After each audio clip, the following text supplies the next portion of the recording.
We're live. Live ka ba? Okay. Live na, Sir Bob. Good morning. Good morning, mga ginigiliw namin mga guro at mga viewers natin. Good morning, Sir June. Good morning, Sir Dennis. Good morning, sir. Yan. Last day. Yes, definitely. This is our last day, sir, no? Ang daming natutunan ng mga teachers natin from day 1 to day 4. And today, mas marami po silang matututunan. Marami tayong mga speakers ngayong umagang ito at hapon. So, antabayanan nila yung mga topics natin. At mga hindi rin basta-basta yung mga ating mga speakers. Yes. Sir Bob, talagang mga experts ang mga speakers natin. So, napakaswerte natin na binigyan tayo ng support ni EPLDT, actually PLDT. Sila yung nagpahiram ng mga resource speakers for today. Kasi medyo mabigat ang topic ngayon, Sir Bob, kaya pag mabigat ang topic, kailangan mabigat din yung speakers. Tama ba? Hindi literal na mabigat, ha? Oo naman, hindi na nga kailangan ng timbangan eh. Yes. Pero ang topic natin ngayon very essential kasi dahil new normal, ito lang yung paraan ng paggamit natin. So, habang ginagamit natin ang ang online, ang ating internet, kailangan meron din tayong kaalaman, no? Doon sa ipe-present mamaya ng speaker natin. So, napakahalaga talaga. So, he will be talking about data privacy and mamaya yung cybersecurity naman. Yes. Kasi Sir Bob, mayroong mga do's and don'ts actually once you are on the internet. So mamaya parang palagay ko malilinawan tayo. And then kaya nga mga Imusenyos at yung ating mga viewers from other division offices, prepare niyo yung mga tanong nyo and palagay ko kasama natin ang mga tao ngayon na makakasagot ng tama sa tanong nyo. Okay? Tama yun. Pero Sir Bob, pwede bang bago tayo mag-start ay may announcement tsaka reminder si Ma'am Riza, yung ating Senior Education Program Specialist. Ay, oo. Talagang kailangan nating ipakita na si Ma'am Riza dahil napaka-importante ang announcement na ibibigay niya. So, si Ma'am Riza? Nandiyan na ba? Ma'am Riza, where are you? Hello! Hello! Yeah! Hi, ma'am! Si morning girl. Teka, ayusin ko lang po yan. Magandang umaga sa ating lahat. Good morning, Ma'am Riza. Morning! So, okay na po? Malinaw ba? Loud and clear? Yes. Okay, so, paano simulan na natin? Okay. Medyo marami na po. Mag-disappearing act muna ako para mabigyan ng emphasis Good morning, Sir June, Sir Bob, and Sir, yung napakagaling nating IT ng Imus National High School. Again, magandang umaga po sa ating lahat. We do hope na hindi lang po kayo natuto, kundi nag-enjoy din kayo sa 5-day webinar natin. Ano po? Syempre, that's the life cycle no po, na tayo, we learn, unlearn, and relearn po. Yan po ay talagang life cycle na ng buhay ng ating mga guro. Nagpapabati lang po sina Ma'am Thea, Ma'am Jeneline, Dr. Grossman, ang aming Sir Chief, si Sir Ivan po. Ayan po, kasi live tayo. So, first of all, we'd like to thank everyone for, especially those who participated actively from day 1 up to the last day. Last day na po natin ngayon, and sana wala pong bibitaw up to the end kasi napakaganda po ng training na ito. Hindi lahat nabibigyan ng opportunity na makapag-training online about these topics. Pero may mga inaasahan po kami sa aming mga participants. SDOIC participants naman po ang tinutukoy namin. Yung lahat ng mga guro namin na umattend ng training na to, meron kaming kaunting hihingin sa inyo na po. Ito naman po ay napakadali at alam namin makakakomply kayo. We would like, especially yung mga ICT coordinators natin, inihilingan po namin na sila i-cascade po nila to sa kanilang mga respective schools. Ano po yung mga deliverables na kailangan ninyong i-submit? Unang-una yung training proposal. Hindi mahirap naman po yung proposal na gagawin nyo kasi may pattern na po tayo at ipagpapaalam po namin sa top management kung pwedeng maging pattern ninyo yung proposal na ginawa ni Sir June about this training. Ano-ano yung mga ikakaskade ninyo? Yung tatlong topic po, Neo LMS, Google Classroom, and OER. Yung pong tatlo na yon, so bale, 3 araw din po. Isang topic, isang araw. So 3-day webinar ang gagawin niyo sa bawat school.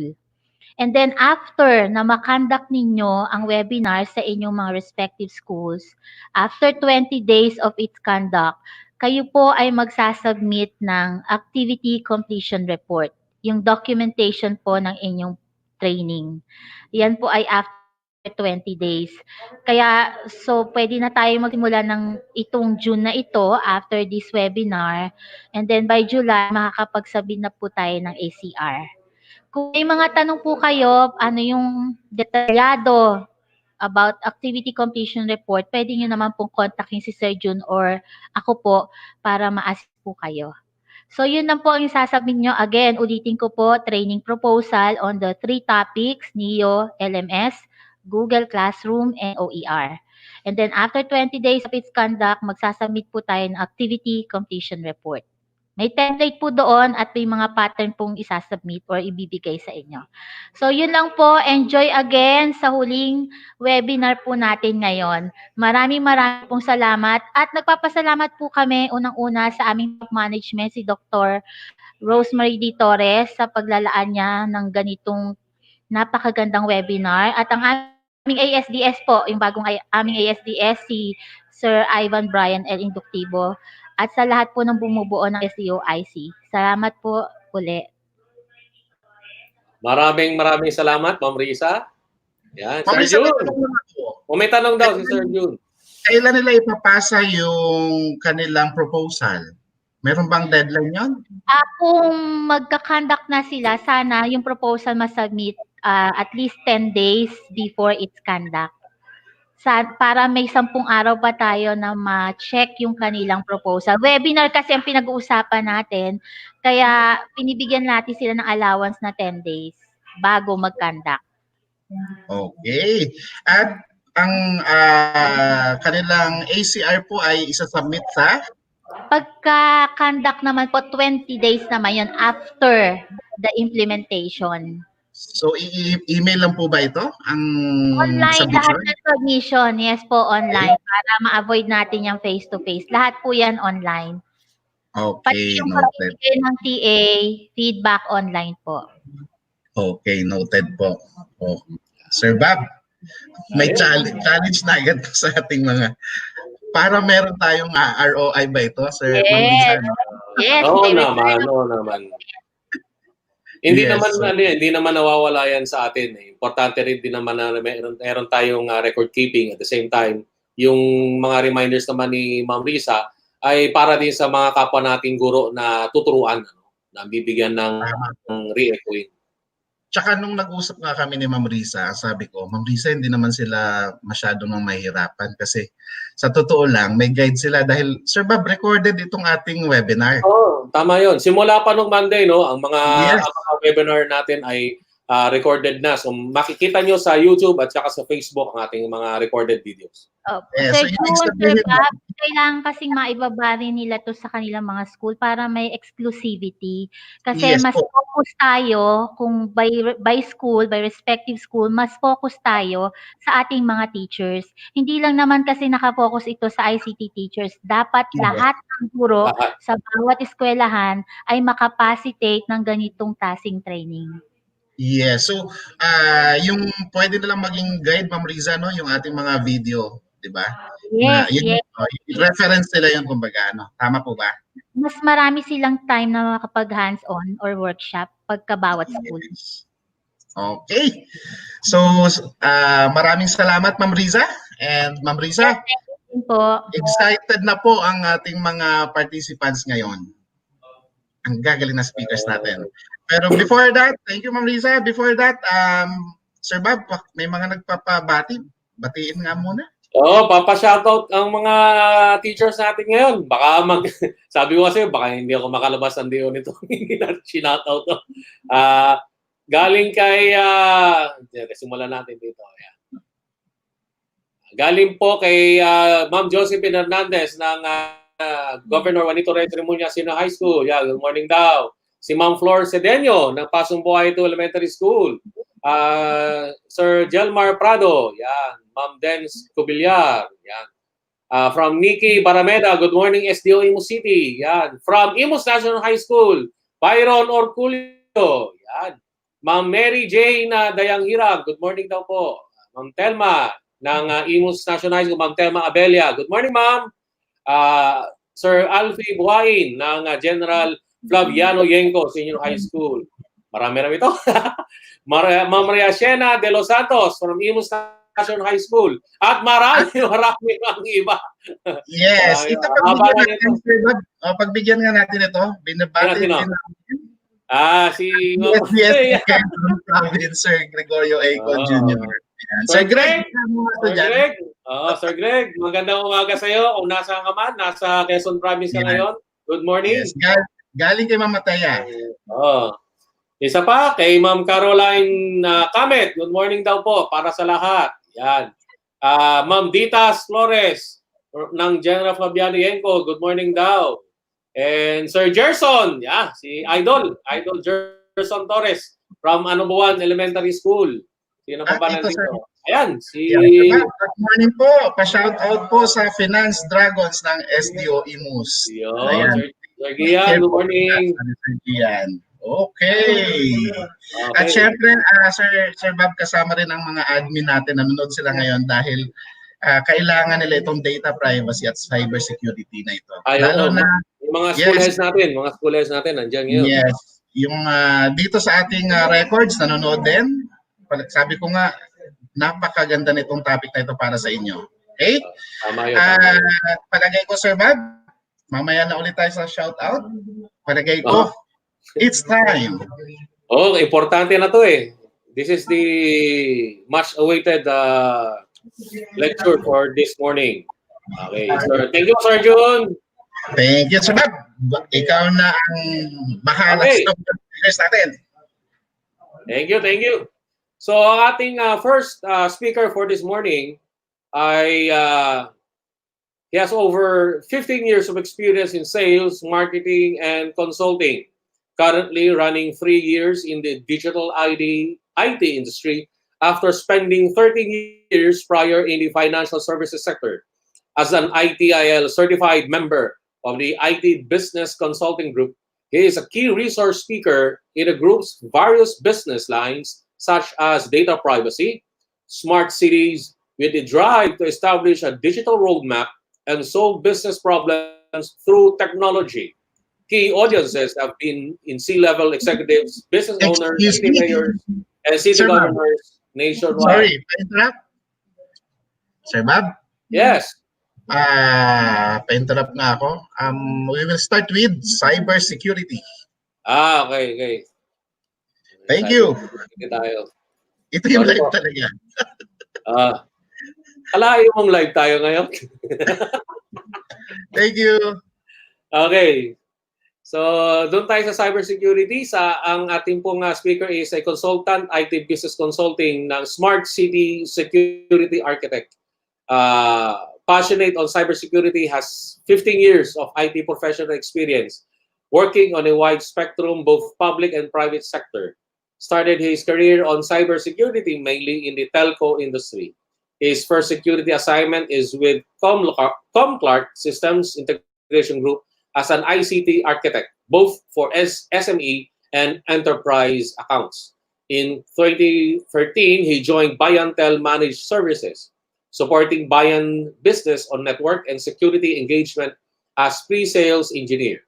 In 2015, he was offered and joined Singapore Telecoms upon acquiring Trustwave to lead the cybersecurity team supporting Globe Telecom's information security and business group. In 2017, he joined EPLDT and is currently the head of EPLDT Cybersecurity Solutions Consulting Group. Please welcome po ang ating pong consultant ng IT Business Consulting and Smart City Security Architect, Mr. Villamor R. Manzano. Sir, good morning po. Hello. Good morning. Good morning. Thank you for the warm welcome. I hope that everything is fine, all is well on your end, especially for the members of DepEd Imus and all the DepEd employees. Magandang umaga po at maraming salamat sa paunlak ninyo. We are very glad na you are here to talk about cybersecurity. Yes, my pleasure. It's also an honor for our company PLDT as well as PLDT. We are, of course, being supportive to DepEd Imus. No, I think this is my second time to discuss about cybersecurity, but I think this time it's more about a COVID impacting, in reference to the work from home setup. So I have tailored my presentation not merely on the technology, but rather on the how to proceed, or how to be safe online. Because definitely our teachers and of course our students will be vulnerable to attacks, and they have to be weaponized when it comes to online safety. So I'm here to share what I know about cybersecurity and also about the online safety. Okay, sir. You have now the floor, Mr. Manzano. Good morning.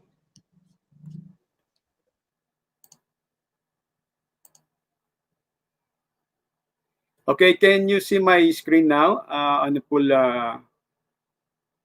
screen.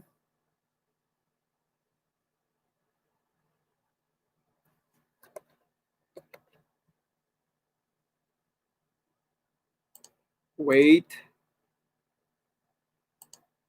Okay.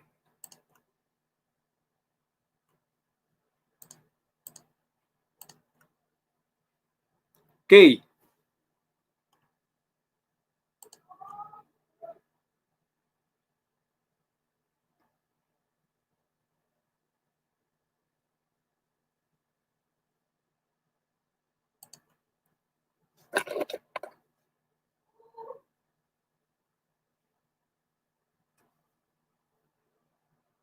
Okay. Today, I'm going to talk about education transformation, relevant to, again, the pandemic, the COVID-19. And the topic is all about the making it safe for your people to work remotely.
Okay, so please bear with me because I'm having a technical problem. Okay, so all right, to continue. So there are related security risks to watch for when people work remotely. Of course, you have to use several tools like emails, and you have to access the web. Maybe from your connections on your homes or even on a public Wi-Fi. And somehow you also have to log into your cloud-based business applications and work back and connect back into the enterprise networks for internal apps and data. Okay, so but when doing this, all of this work from home thing, of course, there are some sort of possible vulnerabilities that might lead to exploitations and eventually to some compromise. So the use of business email, including clicking on links, of course, we have to stay upfront when it comes to safety. When it comes to the reality of dealing with the email as well as dealing with the web services. And of course, the use of the public Wi-Fis or the work from home Wi-Fis or home Wi-Fis, and the login to the store data as well as because using all of those three tools, when your application is vulnerable and you were exploited, and you went back, connect back to your network, that will be an easy access for the hackers to be able to gain access to your network. So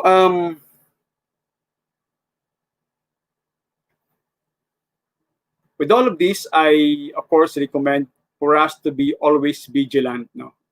Vigilant at all times. You have to be so sincere about safety online.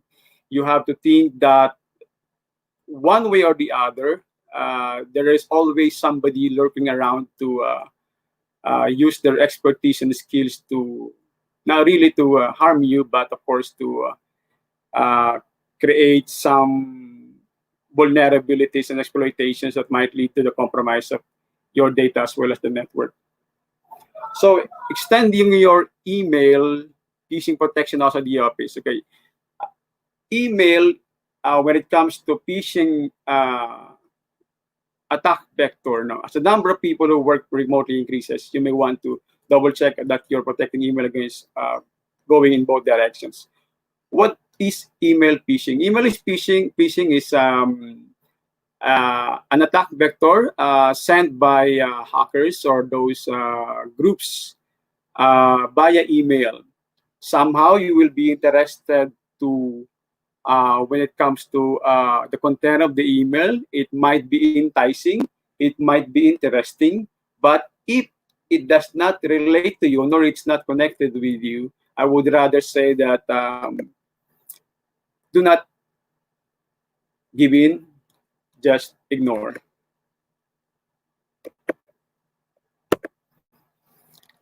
So inbound messages like attachment and sent to your users should be inspecting for phishing, ransomware, malware, spam, and other undesirable content. It's because most of these emails, especially those inbounds, are actually attached or infected with phishing, ransomware, malware, or even spam. No. So again, if it's not related to you, if it does not connect to your business, if it does not connect to your work, I would rather suggest for you to ignore or immediately delete those kind of emails. Because generally, 88% of the manpower of a company, may it be enterprise or may it be private, may it be government agencies, fall into this kind of trap from those hackers, those who would want to intrude your network. For the outbound messages, and that your users should be scanned to make sure that sensitive data, intellectual property, and other business information is not being transmitted inappropriately. So, meaning relevant to Data Privacy Act of 2012 or RA 10173, we have to be so dedicated when it comes to being prudent not to violate the Data Privacy Act or RA 10173. Those are usually somehow violated through, of course, one of the major things there is the negligence. And the absence of the required tools to protect, scan, and all of the data or the information being sent out coming from the enterprise or the government agency. So this is actually an outbound traffic, and you should be inspecting the outbound traffic for malware to ensure your employees aren't infecting your customers. So meaning, if you are sending out emails, educational emails, transactional emails, or any kind of emails connected to your work, there should be a tool that will scan, that will inspect those emails, and should be assured that no such infection of malware or any other software that will harm the network or will harm your students' data or laptop or network should be done or should be made. No? So, so those are actually the tools, no? And of course, again, when it comes to working from home, you should, of course, accept that we will be vulnerable. Working from home is different from working into the enterprise environment, because on the enterprise environment, there are security solutions, there are security implementations that can protect your network. And the work from home setup, it's kind of different because you are going to stand alone, and yet you will just be accessing your applications through the internet. And your work from home condition or your internet connection will not pass through, will not be scanned by your security solutions implemented within your company or within your agency. So safeguarding people as they browse to and use the web differently. So your employees are working differently, you know. It's different from a face-to-face perspective, because this time kasi there won't be any personal interaction, but everything will be virtual. And the difference are more possibility of security risk and trend landscape. So it evolves. Additionally, if you have account and you have day-to-day and how to maintain flexibility. So in this kind of working environment, flexibility matters. Unlike in the enterprise or private or public or government agencies, there are security policies. In the work from home perspective, it's kind of different. It's because unless otherwise, there are security policies implemented or imposed to the end users or to the teachers or even to the students that will serve as a guideline for online safety. But I am not sure if everybody is ready for that. Unlike in the enterprise space, unlike in the private agent or private government agencies, they already have the security implementation, security policies in place. So it's more on the flexibility, it's more on security, it's more on being prudent when you go online. So two things to consider is how protected are employees working off the corporate network? How protected is your organization and its data? Okay. So I would rather suggest, even then, that you are actually working from home, there are some security implementations focused on the workstations, on the laptop, on the mobile phones. So I would rather suggest if those security solutions and technologies is actually alien to you, or most probably you have not yet implemented it. So I would rather suggest and recommend to DepEd to implement those security technologies and solutions now, focusing on the protection of the endpoint, meaning endpoint meaning the laptop, the mobile phones, as well as the workstations on the off-grid. Off-grid meaning on a home status, or meaning it's not actually on the on-premise network. So you have to also consider the increased web usage, including personal browsing. Medyo dito nagkakaroon talaga ng temptations. Although you are working from home, although your focus is actually to teach, and your focus is actually to collaborate with your students using the education platform, but nonetheless, there are some dull moments or some areas within the duration of the education on a day-to-day basis that you will be tempted to do personal browsing. And once you've done the personal browsing, you are actually opening the gate for attack vectors, or opening the gate for vulnerabilities that may lead to exploit in the future. But nonetheless, I'm not trying to say that you shouldn't do that, because somehow to add education and knowledge, you have to work on some mediums like YouTube, like Facebook, or any other browsing networks, or any other web pages that you can gain knowledge. But again, as a security practitioner, my recommendation and my practice is always to stay online, stay safe, and be prudent when it comes to browsing the web.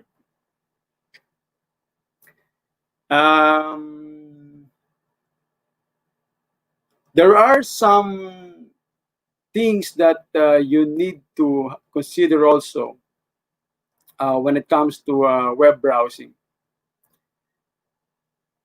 If you know that, because some web pages, there are the historical security implementations. One of the obvious security implementations that you will be able to see online is when the web page has a lock. Yung parang kandado, the lock is actually saying to you that this web page is secure to browse, is secure to explore. If and then that lock icon is missing on the web page, I would rather suggest na huwag niyong puntahan. Do not explore, because that is probably not trying to say na intentionally trying to gain your credentials or trying to harm you, but somehow there are some web pages that are actually neglectful when it comes to the security, especially on the web. No, we call it the web pages security negligence. So dalawang bagay, no? When there is a lock icon on the web page, it is somehow safe, or probably it's safe, yes. But if the lock or the candado is lacking, is missing, you have to think twice. But I'm not trying to say na those web pages who doesn't have a lock is actually not safe to browse. But you have to be prudent, you have to be safe, and you have to be secure when it comes to browsing.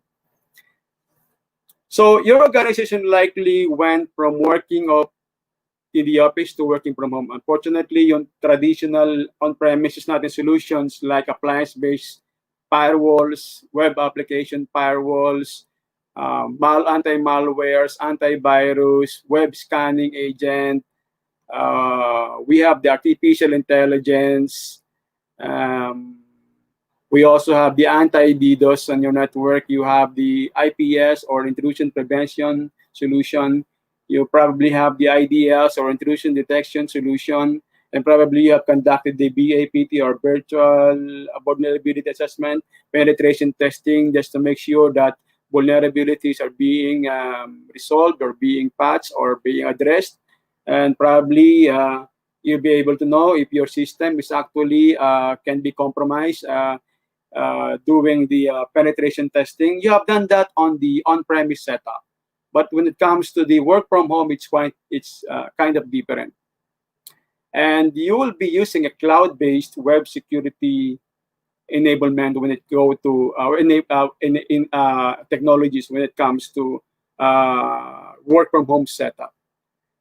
I am not sure whether DepEd does that, the cloud-based security or the cloud-based applications, but definitely I think that is what you're going to use.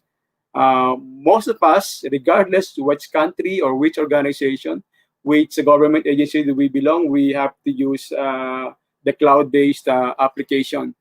And the cloud-based application, of course, it needs security also. No, it needs applications or security solutions that has to protect you and protect your data from intrusions, from vulnerabilities, and from possible exploitations.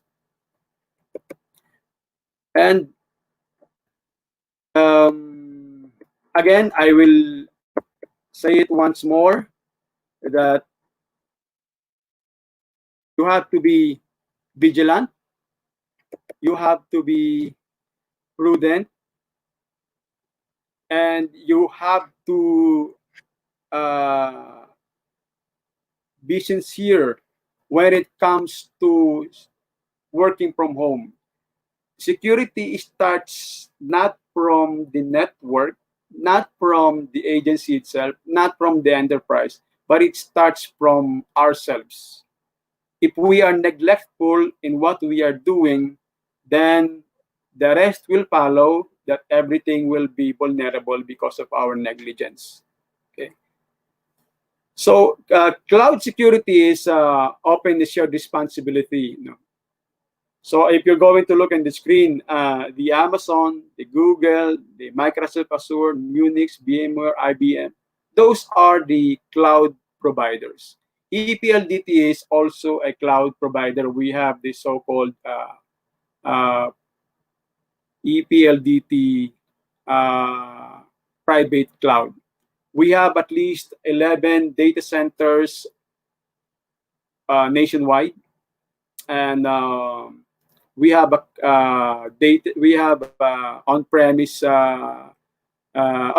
have a data center that's available for the corporations to subscribe and use. We have 11 security layers implemented in our data center of EPLDT. EPLDT data center is one of the most advanced when it comes to data center in the Philippines. No? So again, going back to the cloud security, the cloud provider sees to it that our own infrastructure, security, living organizations secure the data and use activities on top of that infrastructure. This means that your business is responsible for elements such as behavior, access, data policies, usage policies, compliance. This remains true for both managed and managed devices. So meaning whether if you subscribe to the cloud environment, whether if you have subscribed to the cloud provider, still it remains a fact that the security remains with you. The behavior, the access, data policies, usage, and compliance, and so on and so forth. The provider can only give you as much as the infrastructure and the related services therein. But when it comes to security, that's a different perspective because, again, based on the shared responsibility perspective, both user and the cloud provider has a shared responsibility when it comes to data protection.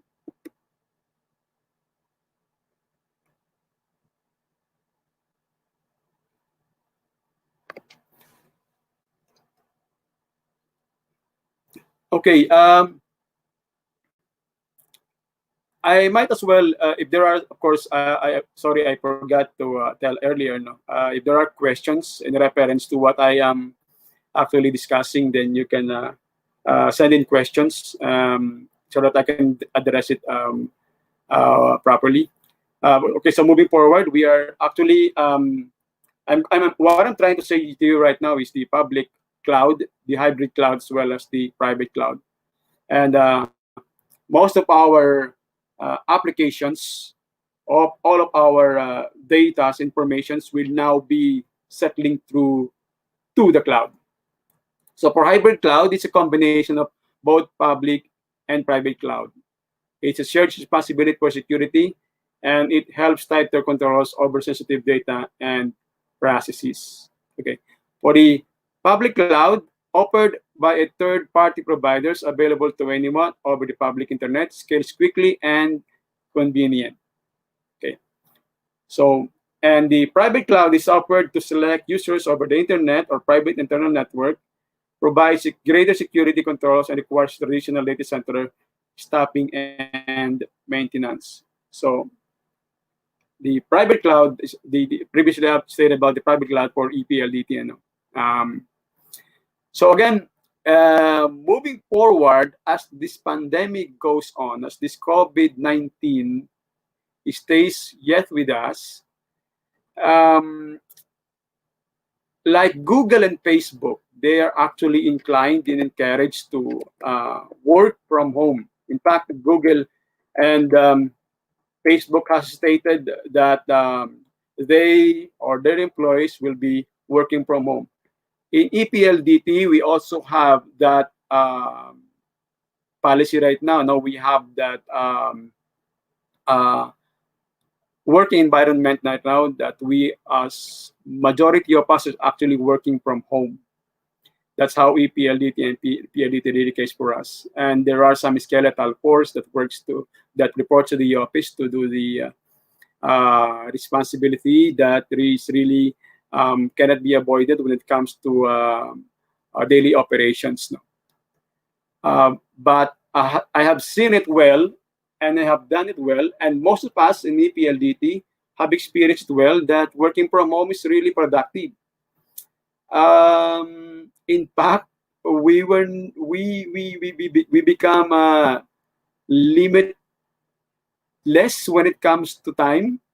It's because we are working from home at any given time, at any given hour. You can actually work at any given time, any given hour. You can actually attend to meeting, and you can work with flexibility, because end of the day, it's the productivity that matters. So again, my take on this is that though we are working from home, we are working on the cloud, using the cloud solutions, we are actually doing the flexibility itself. But of course, we also have to be prudent. We have to be dedicated to security. We have to be doing it well when it comes to online safety. Okay, so I'm trying to share to you now is the educational impact now, the closures now. This is a data being collected from different countries. Now, educational impact is actually 118,000 plus schools are closed, and 53.7 million students are impacted. No, I don't know if the Philippines is actually included in here, but you are seeing in the news now that even Korea, Japan, France, or any other country that open the schools and have required the students to come to the or report to the school is actually after an hour or after a day they close the school or the institution because of infections of by coronavirus or the COVID-19. So a lot of I heard a lot of parents is actually not taking the risk when it comes to their children reporting to school. So there is no way for now other than working from home, studying from home, and using the learning management system on distant learning. So what are the practices that creating risk when it comes to online or working from home? No? So there are different practices of creating risk. No? One, of course, is in loosening up the BYOD, bring your own device policy. So because when you are working from home, anything will be connected, your laptop, maybe your official laptop coming from your agency or coming from the enterprise, but it's not only the laptop will connect to the internet. You also have the smartphone that has to connect to the internet. You also have the iPad. You also have the smart TV. Everything that has the IP can connect to the home network. And it is somehow creating a risk because if on the transitions of the IPs, transitions of the connectivity, transitions of the connections, one device is affected and it's connected to one to the other, probably there's a possibility for you to get a chance to be infected. No, those other devices are actually not infected, because the same way if the lateral movement has been done, it can be done also on the work from home perspective. So conducting personal business on corporate issued laptops such as homeschooling is what we call the shadow IT. Of course, there are some personal business. No one can assure that if you are working from home, if you are teaching from home, if you are learning from home, especially the kids, no? I myself learned from my kids. They themselves, they cannot actually control using the laptop or using the iPads or their own smartphones, browsing a lot of websites, especially those gaming websites. So medyo mahirap siyang kontrolin. So this the reason why it's also a risk for our family, for our home network. It somehow creates some risk, no. But generally, that's why I implemented some basic rules when it comes to usage in our home, no. I have implemented some security adoptions to control those possible risks, or to at least prevent those possible risks. And then if you are somehow using insecure or outdated remote access tools to connect to the network, most of us are working from home and we are connecting to our enterprise applications within our premise or school via VPN or via any remote access solution. But if those RAS or remote access tools are outdated, it becomes vulnerable. There is one instance where I was able to review a VPN provider, and lots of vulnerabilities were found into their system. And I think the last update is that they're trying to address these concerns and patch on with all of those vulnerabilities. So those are another practices creating risk now. And then utilizing always on VPNs for all user connections, even when some users only need access to cloud-based applications and data. So there are times that you have to skip the VPNs, and there are times that you have to use other tools when it comes to connectivity. You somehow you have to try those possible connections, no?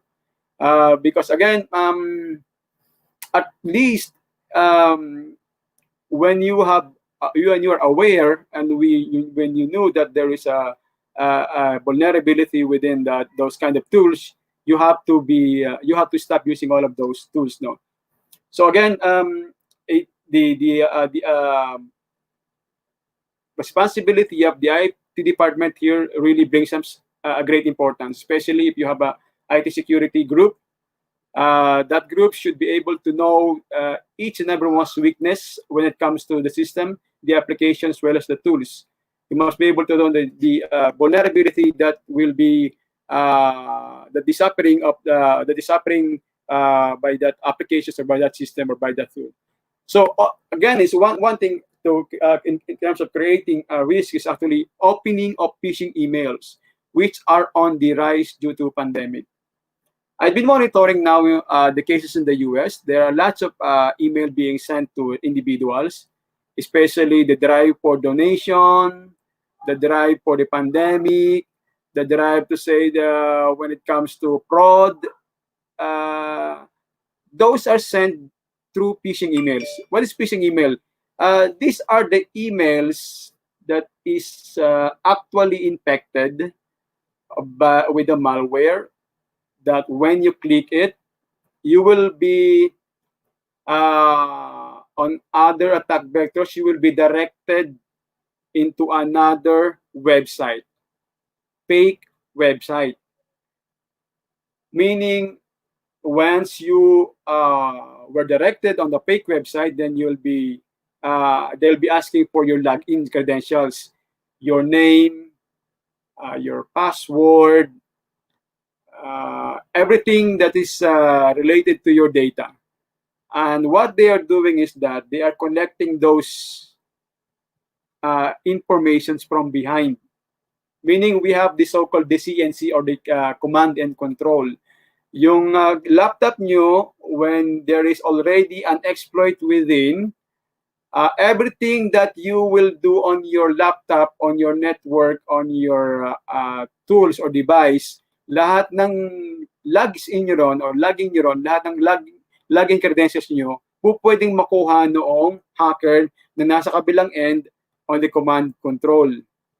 Kasi through the phishing email, halimbawa, ikinilik nyo yung phishing email na yon, and then you were redirected into that email, tapos pag nag-login kayo doon, akala nyo, ano siya, legitimate website siya. Pero hindi pala siya legitimate website. It's a fake website being done by the culprits to collect data's information credentials. Okay. And then downloading potentially malicious software, introducing malware into your corporate environment from home. Okay, so again, there are lots of tools on the internet. There are lots of tools on the Play Store, on the App Store, or any other web pages. But if it's not related to you, if it doesn't concern you, if you don't need it, it's not really necessary 100%, skip or ignore or try to avoid those downloads kasi it really won't help. No, I am a security practitioner myself, but somehow neglectful din ako sa mga ganung bagay. Pero I always make it a point that I knew that my personal net will be compromised. I have to end it. So in your case, I would rather probably say na skip, avoid, and try to prevent downloading, which is actually unnecessary. So those were the practices creating risk. And again, I'll move back to vigilance. You have to stop. You have to think. You have to, before you connect, 3 things: stop, think, then connect. Okay. If you think you really have to stop and you need not to connect, do not connect. Okay. But you have to do those things, those previous things, those 2 things first. First stage, second stage, they stop, think, and stop, and then connect. Again, if it's not necessary for you to connect, then just stop. Okay.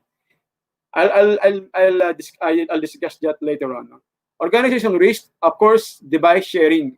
If you are sharing device, ito kasi somehow on the Facebook, nakita ko doon, meron dong isang cartoon na yung isang bata na sa bintana nasa bintana and actually trying to share on the device of his classmate. Sabi pa nga doon sa Facebook, classmate, wag mong ibababa yung bintana ba, wag mo siya sa bintana kasi nag-aaral din ako.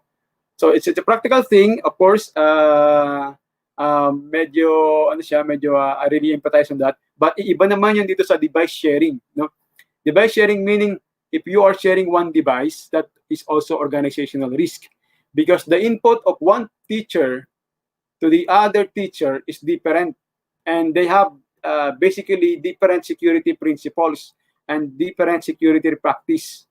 So I would rather say that if you are actually assigning a device to one teacher, it should be one device to one teacher alone or one device to one student alone. Because again, there is a different security principles, different information will be stored, and different behaviors when it comes to usage. And then using secure wireless internet connections. What do you mean by using insecure wireless internet connections? For example, halimbawa, nagpunta ka sa isang coffee shop. Wala palang coffee shop ngayon, sarado. But just an example. No? Most of us really would wanted to connect on the network, on the coffee shop. Pero, hindi dapat eh. Kasi nga, what if that wireless network or wireless connection is a rogue wireless network? Ibig sabihin, unscrupulous siya. Ginawa siya or somebody is there with you who actually plugged that SSID na yung palang SSID na yun is connected into his laptop or into his network, and that is somehow a tool that is actually going to trap you and going to get your credentials. So when it comes to insecure wireless internet connection, do not go with it now. As much possible, if you can work from home, that's your internet connection, then that's it. Don't use any other network, okay? And reusing or sharing passwords, somehow, baka ginagawa nyo to, no? Do not reuse or sharing password. And do not use password that's actually obvious, no? Related to you, your birthdays, the name of your dog, the name of your daughter, the name of your son, diba? Or your favorite music, and so on and so forth. Those things are related to you, and probably that's easy for the hackers to guess. Later on, I'll teach you on how to create the password. No? Downloading software that could contain malware, I have discussed that already. And opening emails that contain ransomware. So again, you have to be very prudent with the emails. If it's not related to you, it's not for you, ignore it, or tag it as a spam, or tag it as or just delete it. Storing passwords and secure cases or sticky notes. Baka meron sa inyong naglalagay dyan ng sticky notes, no? Password. Yung mga sa sticky notes, andun yung password para at least pag pumunta ka sa workstations mo, okay na siya, yun na lang ang susundan mo. That's not a good practice, no? That's actually risky. Kasi paano kung ginamit yan ng anak mo, o ginamit yan ng pinsan mo, o ginamit yan ng kamag-anak mo na so actually living with you in the same house. So mahirap yun. It's not really a good practice for when it comes to security. So those are actually the organization risk, no? So I hope those things will actually enhance your security ability when it comes to working from home environment. So bad passwords, habits that create risk. Writing down their passwords. Again, on a sticky note, forgetting these passwords, no? Madaling makalimutan, andaling mawala sa isip. What if you have stored something that's really critical to your work? Para kang na ransomware niyan kasi hindi mo alam yung password mo, nakalimutan mo. So, sino magbibigay sa iyo ng password mo? So, pagka ganun, hindi dapat nalilimutan yung password. Choosing a very simple, easily compromised password or using old passwords, yung 1, 2, 3, 4, 5, 6, 7, password, QWERTY, birthdays, dog names, so on and so forth. So ito yung mga most used passwords, no, of 2015. 1, 2, 3, 4, 5, 6, password, 1, 2, 3, 4, 5, 6, 7, 8, QWERTY, football, baseball, login, princess, solo, password, Star Wars, and so on and so forth. So, again, my advice and my recommendation is for you to use a well-secured password that you alone know. That is easy to memorize and easy to recall. No, I'll teach you how to do it later. No. So again, working on the password itself is really not really a complex thing. You only have to You only have to be you only have to be witty when it comes to securing your password, keeping your password, and maintaining your password. No? So for general tips and advice, practice good online safety habits with these tips and advice. Keep a clean machine. Keep security software current. So kung meron kayong antivirus, keep it current. If you are asked to update your OS, then update it. Magpa-prompt naman yan sa ating mga laptops, sa ating mga notebooks, or ating mga workstations. Having the latest security software, web browser operating system is the best defense against viruses, malware, and other online threats. What does it mean? Kapag kasi yung OS mo ay hindi mo na-upgrade from version to version, or from current setup to current setup to future setup, magkakaroon ng vulnerability. And if you don't have antivirus or anti-malware in place, may problema, magkakaroon pa rin siya ng problema. So, then automate software updates. Many software programs will automatically collect and update to defend against known risks. Turn on automatic updates that is unavailable option. No? So again, to keep a clean machine,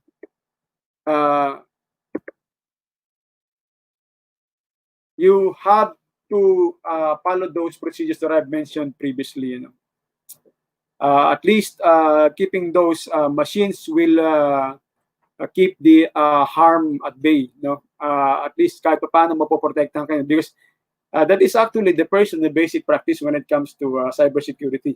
Keeping your machine clean. Kasi pagka hindi siya updated, hindi siya protected, that's where the first vulnerability comes in. And protect your personal information, lock down your login, fortify your online accounts by enabling the strongest authentication tools available, such as biometrics, security keys, or unique one-time code through an app, your mobile device. Your usernames, password are not enough to protect the accounts like email, banking, and social media. Napapansin nyo kapag ka sa banking, if you're doing online, regardless of the bank, meron tayong tinatawag na OTP or one-time PIN. Ang tawag doon is multi or two-factor authentication. Okay? Kasi yung password is actually not enough, madaling ma-hack ang password. And the only way to isolate you from those bad people, from those culprits, from the hackers, is actually through a two-FA or two-factor authentication, or MFA or multi-factor authentication.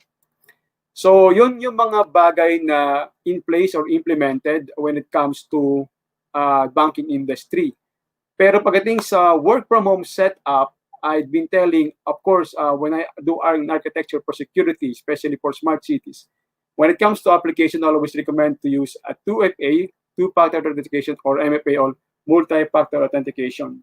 In the same manner with you, only if you're going to go for an application really critical, I would rather say na you go for a 2FA or the MFA.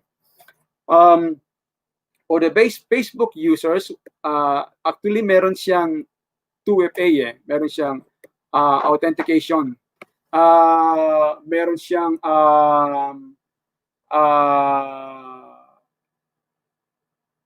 authentication wherein that's aside from your password. So I've been using that. I've been leveraging on that, no? Sa Facebook. Although my password compromises 62 characters of different combinations, no? Different characters. Pero that 62 is actually good enough for me to be able to handle brute force attack or online attacks. Pero secondary to that, which is actually most important, is actually the 2FA or two-factor authentication, or the MFA or the multi-factor authentication. Because one way or the other, if the hacker is really consistent and trying to hack the account using the brute force or any other tools, generally they will succeed, no? But at least they will have given them the in-depth security of taking at least 62 characters prior to breach, no? Or prior to successful intrusion. Okay, so make your password a sentence. Strong password is a sentence at least 12 characters long. Focus on positive sentences, phrase that you like to think about and are easy to remember. For example, I love country music. Okay, on many sites, you can even use spaces.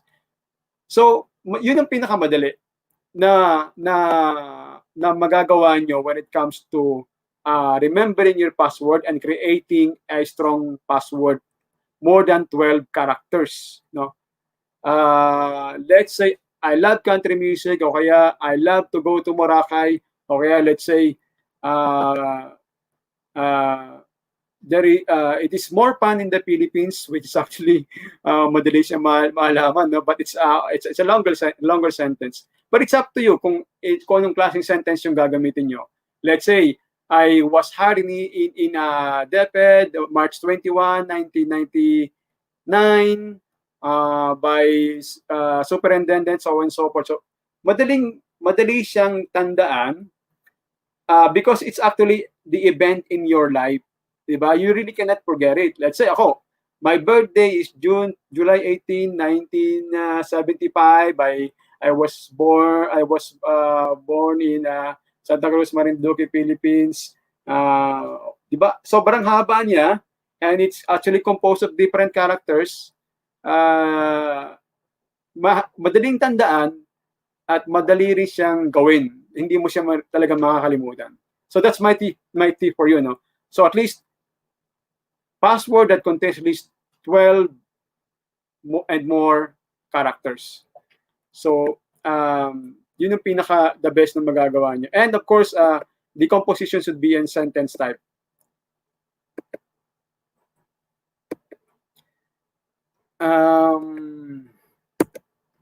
Okay, so connect with care. When in doubt, throw it out. No links, email, social media posts, online advertisements open, cybersecurity. Try to steal personal information even if you know the source. If something looks suspicious, delete it. Okay? So ngayon kasi ang dami niyan. Maraming umahabol sa atin online. Maraming umahabol sa atin when it comes to advertisement, when it comes to emails, and so on and so forth. Pag hindi siya related sa'yo, it's really connecting to you or not interested with, it's not really important, then delete it. Get savvy about Wi-Fi hotspots, limit the type of business you conduct, and adjust security settings on your device to limit who can access your machine. So, importante yun, no? Importante na you are the only one who can access your machine if it's not shared with any other people. Importante yung access limited to only to you. And of course, importante na yung password mo is only known to you, no? And then connect with care, protect your money when banking and shopping. Check to be sure the site is secure and enabled. Kasi maraming sites ngayon na ginagawa ang hackers. These are duplicate sites of banks na they will entice you to log in. They will send you through phishing email. And then kapag nandun ka na, you will just log in your credentials. It's really a problem for you to have, no? Look for the web address with https semicolon / or shttp semicolon / no. Importante yung http without s is actually not secure. So it should be https, not http alone. Again, you will be vulnerable to attack. A lot will try to steal your data using this kind of vectors and exploits. No? So be web and try to at least lessen your web browsing, especially if it's not related or necessary or important. Okay, so be web and be wise. Stay current, keep pace the new ways to stay safe online. Check trusted websites for the latest information and share with friends, family, and colleagues, and encourage them to be web wise. No, think before you act. Be wary of communication. Employer your to act immediately after something that sounds too good to be true or ask for personal information. If it's too good to be true, let it go. It won't give you any good at all. Let's say meron na sa'yo na you have won such amount on this kind of raffle, please look for attorney so-and-so, or please web this website. Ikaw naman, it's because you were enticed, you were interested, you were tempted, then you will click on the link no, because you were actually expecting for a reward. So if it's too good to be true, do not give in. Try to avoid, just let it go, no. I have learned a lot about this, no. Just recently, a month ago, when a friend of mine called and asked for help. He was actually enticed to by a phishing email. Pinadala sa kanya by a phishing email, yung email ng bank. And then if she was actually taught to change her password. Akala niya legitimate yung bank website. Only to know that she falls short on the security practice at naibigay niya yung kanyang login credentials doon sa fake websites, and she was able to realize na pakonti-konti nababawasan yung kanyang savings.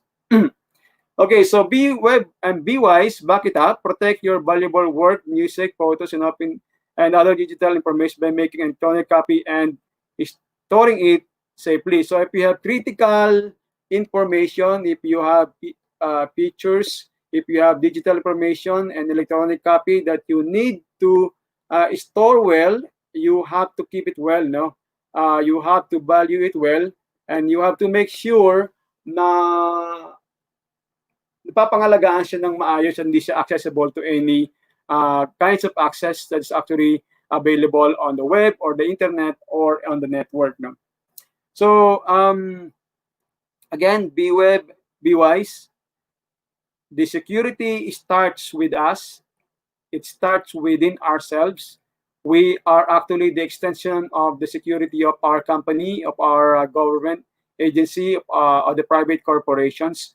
So 95% ng breaches really came in and really distorted from the user itself. So again, the next good tip is actually be a good online citizen, no? Safer for me and more secure for all. What do you do online has a potential to affect everyone. At home, at work, around the world, practicing good online habits benefits a global digital community.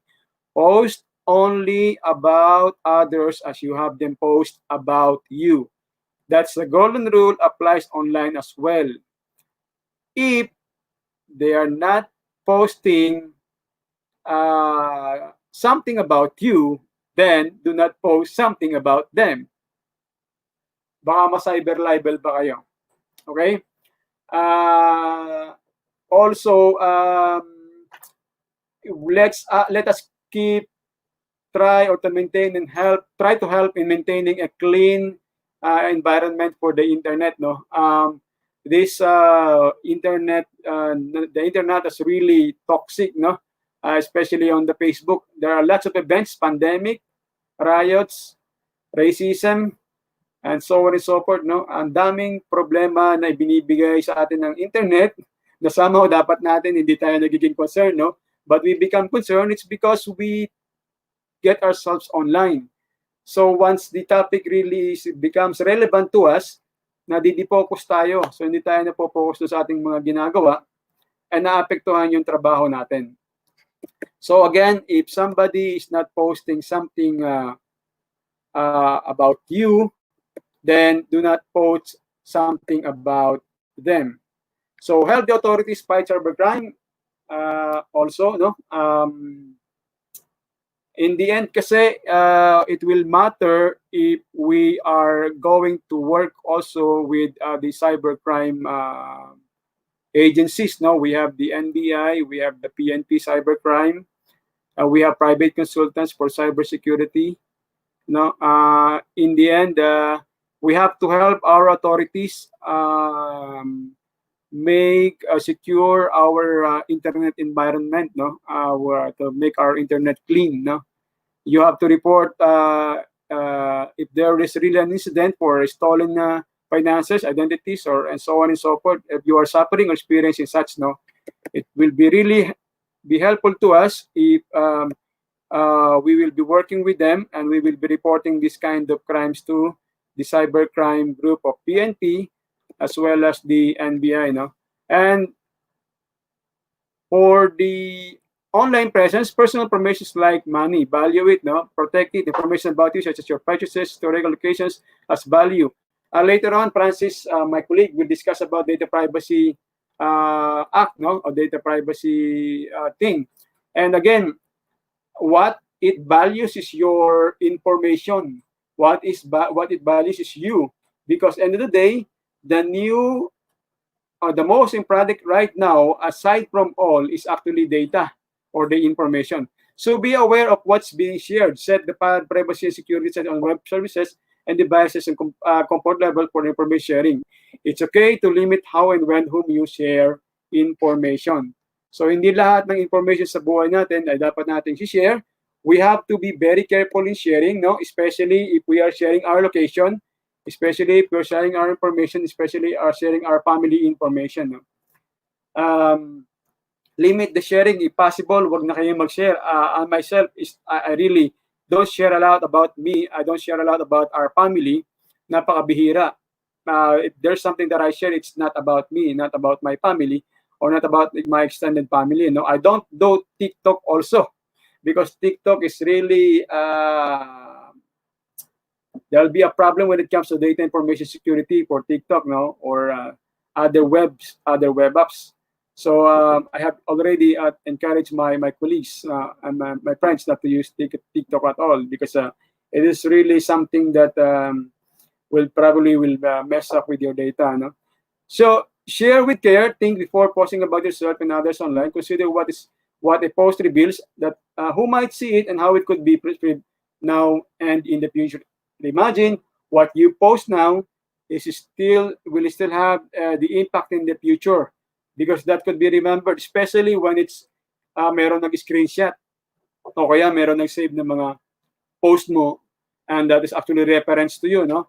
That will become as a reference in the future against you. So as much as possible, try to avoid posting online. I think I have shared well. I have shared all the information that I knew about working from home, how to be staying safe online, and I'll be entertaining questions if there are questions. And I hope that on behalf of EPLDT and PLDT, I hope that I was able to share the best of my knowledge when it comes to staying safe online and working from home due to the impact of this COVID-19. So if you have questions, or if you still have time, I'm ready to answer it now. So thank you also for inviting me. And on behalf of PPLDT, we are always in support to DepEd, especially DepEd Imus Cavite. We hope to see you face-to-face in the future. Thank you and good morning to all of you. If you have questions, let me know. Ayan. Maraming salamat po, Sir Manzano. At ngayon naman we're going to collect questions coming from our teacher participants and from our viewers. So most likely po ang mga comments siguro, no? Kasi lately nung nagkaroon tayo ng quarantine ay marami ang gumagamit ng TikTok. No? Yun ang pinaka nabanggit ni Sir Manzano kanina na isa ang TikTok sa hindi hindi secured yung kanyang So ano po ba masasabi niyo, Sir Manzano, when it comes to using TikTok? Kasi more like may mga teachers din na gumagamit din ng TikTok eh. Okay, there are lots of security reviews about TikTok. I myself do not speak about it alone. No, data will be gathered, especially your personal information, and the most important personal information that you're going to share online is your figure, meaning your physical figure. And if you work with your family on TikTok, if you play with your family on TikTok, especially with your children, imagine how you're going to expose you and your children on the World Wide Web. You don't know what's going on after that upload. Alam ba natin kung ano mangyayari sa ating upload? Kung sino makakakit noon? At kung ano ang pwede nilang gawin doon sa upload na yun. Diba? We are not really sure what is the possible thing that they can do over those TikTok uploads. And of course, that is already on our DPA, Data Privacy Act, if you're going to look into it. That's already a sensitive, personal, identifiable information. So, again, we don't know what's going on with those kind of information that you share on the TikTok, that you upload on the TikTok. So probably it will really matter if you'll just be safe online, try to avoid using those, not only TikTok and other apps also. Again, I'm standing on the point where the security reviews is actually, there is somehow a concern when security on TikTok. Mm-hmm. There's a question here, sir, from Sir Dennis. Good day po, sir. Ano po kaya ang pwedeng masuggest po sa mga teachers in creating PW? Lalo na po ngayon, maraming platforms and pwedeng gamitin. Karamihan kasi ay nakakalimutan na nila. Sorry, sir. Ano po yun? Sorry. Ano yun? Ano po kaya ang pwedeng masuggest sa mga teachers in creating PW? Lalo na po ngayon na maraming platforms ang pwedeng gamitin. Okay, kanina na-discuss ko yan. Again, the suggested password is 12 characters and up. My password on the Facebook is actually 62 characters of a different combination. That is different from the 2FA that I'm using on my Facebook account. So meaning, the best way for you to be able to go into the password creation is that think of something that you will remember, that you will not forget. For example, my name is Villamor Manzano, and then I was born on July 18, 1975 in Santa Cruz, Marinduque, Philippines. Sobrang haba nun, di ba? But that is so easy to remember. Kahit anong gawin mo, kahit magpunta, hindi mo malilimutan yun because that is the event of your life. And yet, that is actually a combination of different characters of different numerics. So isipin mo kung gaano kahaba yun. Your name, your birth date, where you were born, and your country of origin. Di ba? Ang haba nun. Pagka yun nalimutan.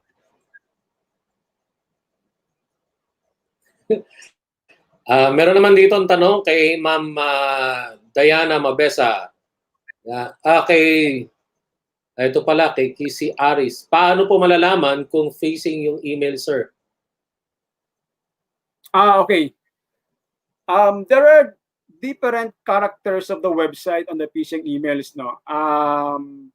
One is that ang isang pinaka prominent evidence on a phishing email is if it's too good to be true. Okay?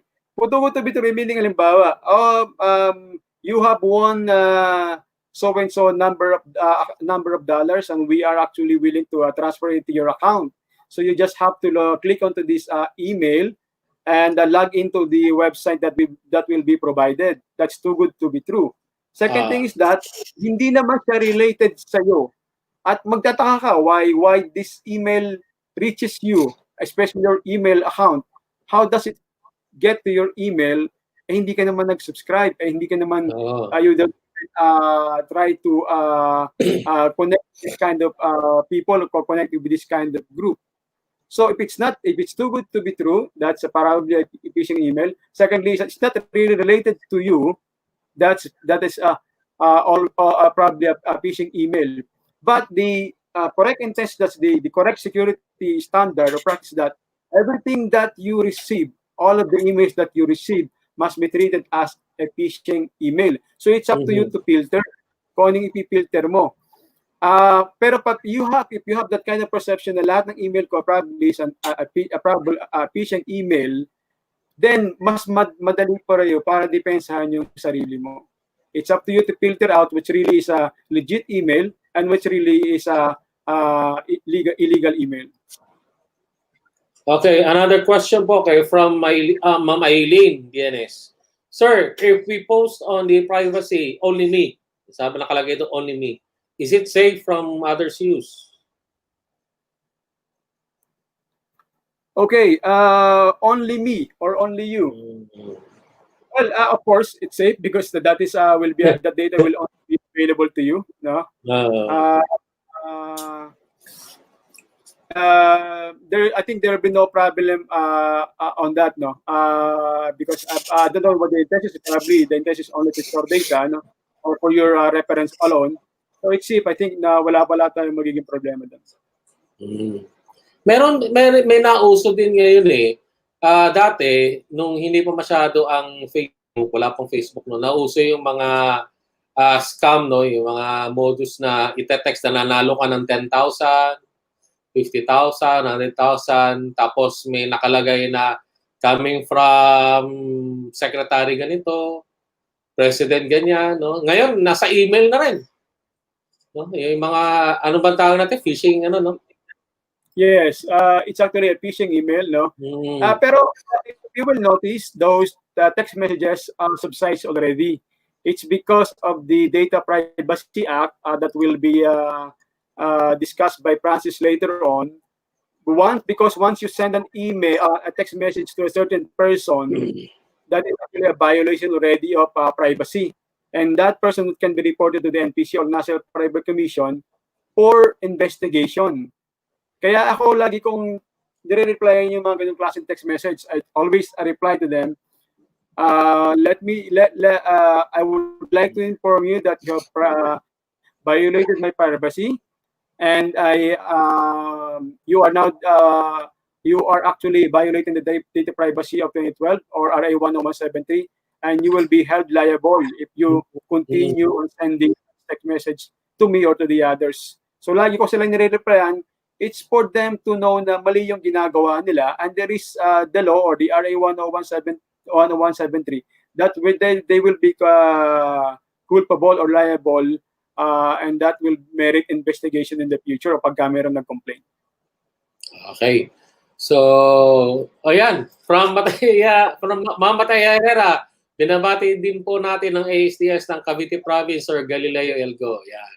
So, dati po siya ang aming ASTS na nalipat ngayon sa Cavite Province. Okay, next. Hi, sir. Kailangan po ba na mag-update din ng password o yung isang password na strong ay okay na?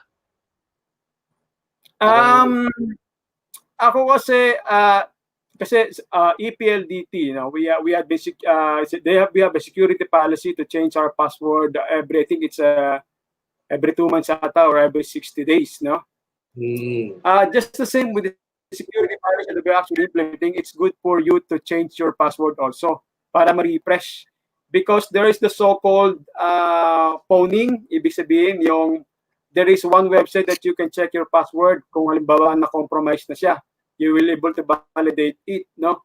And in my study, in my research, no, in my analysis, there are lots of password that is being compromised, hundreds of thousands of them.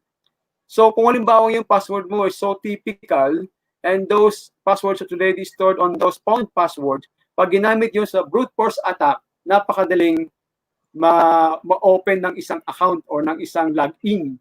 Kasi nga, meron silang stored passwords that compromises of hundreds of thousands of passwords being used by this hacker to exploit or to log into to compromise one account and the other, no? So it's really recommended to refresh your password every now and then, probably in your case every 3 months. But again, as I have recommended before, at least try to use more than 50 characters of password, and a 2FA will do. Paano? 50 characters. Okay, next. From TextBoy Alieba. Very useful and important information, sir. Ask ko lang, point ko lang kung mga teachers ay binigyan nyo ng ganitong informative regarding cybersecurity. How about the students po? Is there a chance na ma-inform nyo din po sila regarding cybersecurity? Thanks po. Okay, thank you for the question. No, it's a good question actually.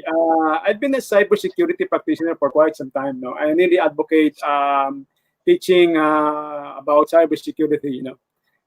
Uh, I was being invited with a lot of speakership already about cybersecurity.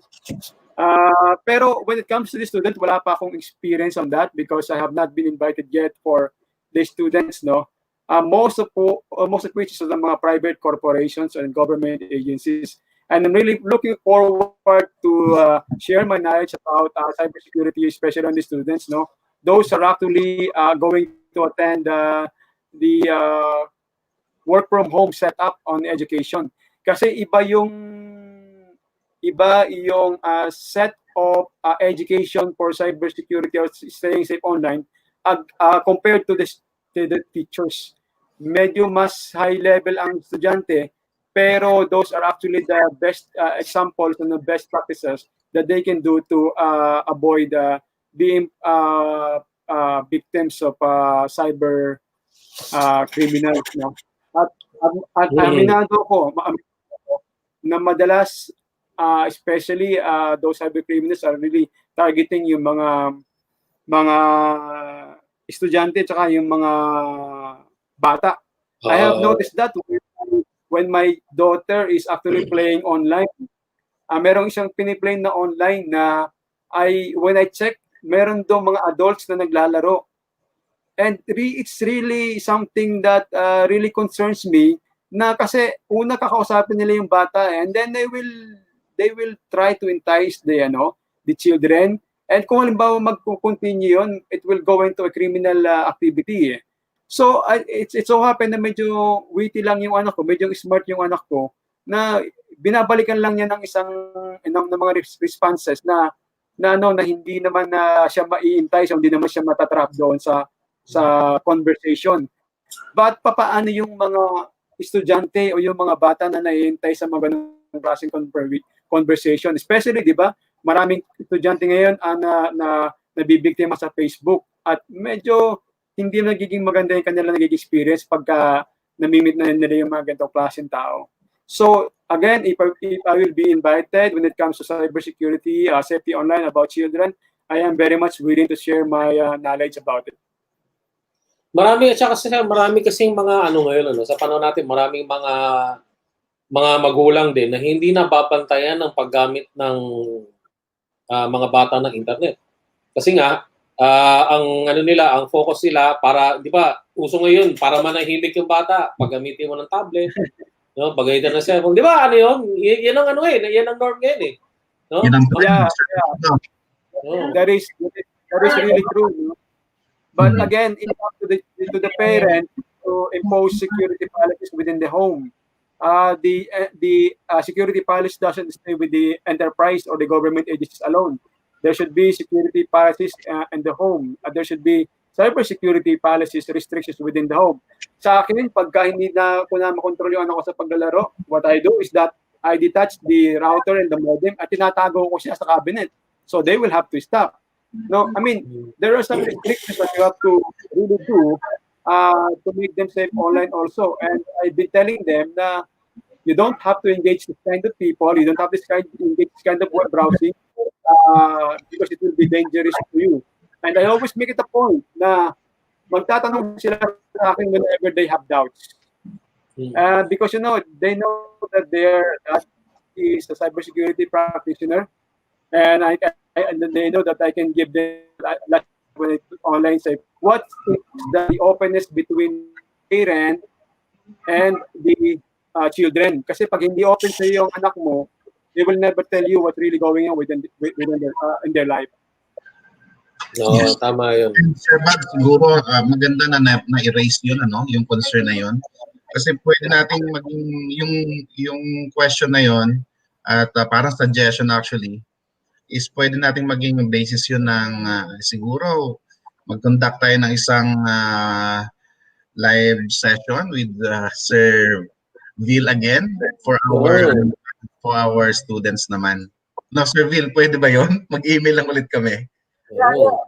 I mean, if PLDT has been supportive to DepEd, especially to DepEd Imus, there's no problem with that.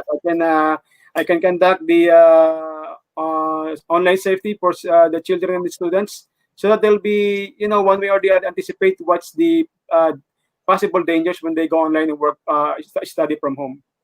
Oo, kasi marami kasi tayong mga bata, no, mga estudyante na hindi pa nila alam yung level of threat, no, ng paggamit ng internet, kasi akala nila okay lang mag-message, mag-post, yun nga, no, yung paggamit ng TikTok, pero hindi na nila alam yung level of danger na pinapasok nila. Kaya nakakatakot din kasi may mga cases tayo na minsan nabubuli sa social media, o kaya nagiging paraan para magkaroon ng sexual advantage, no.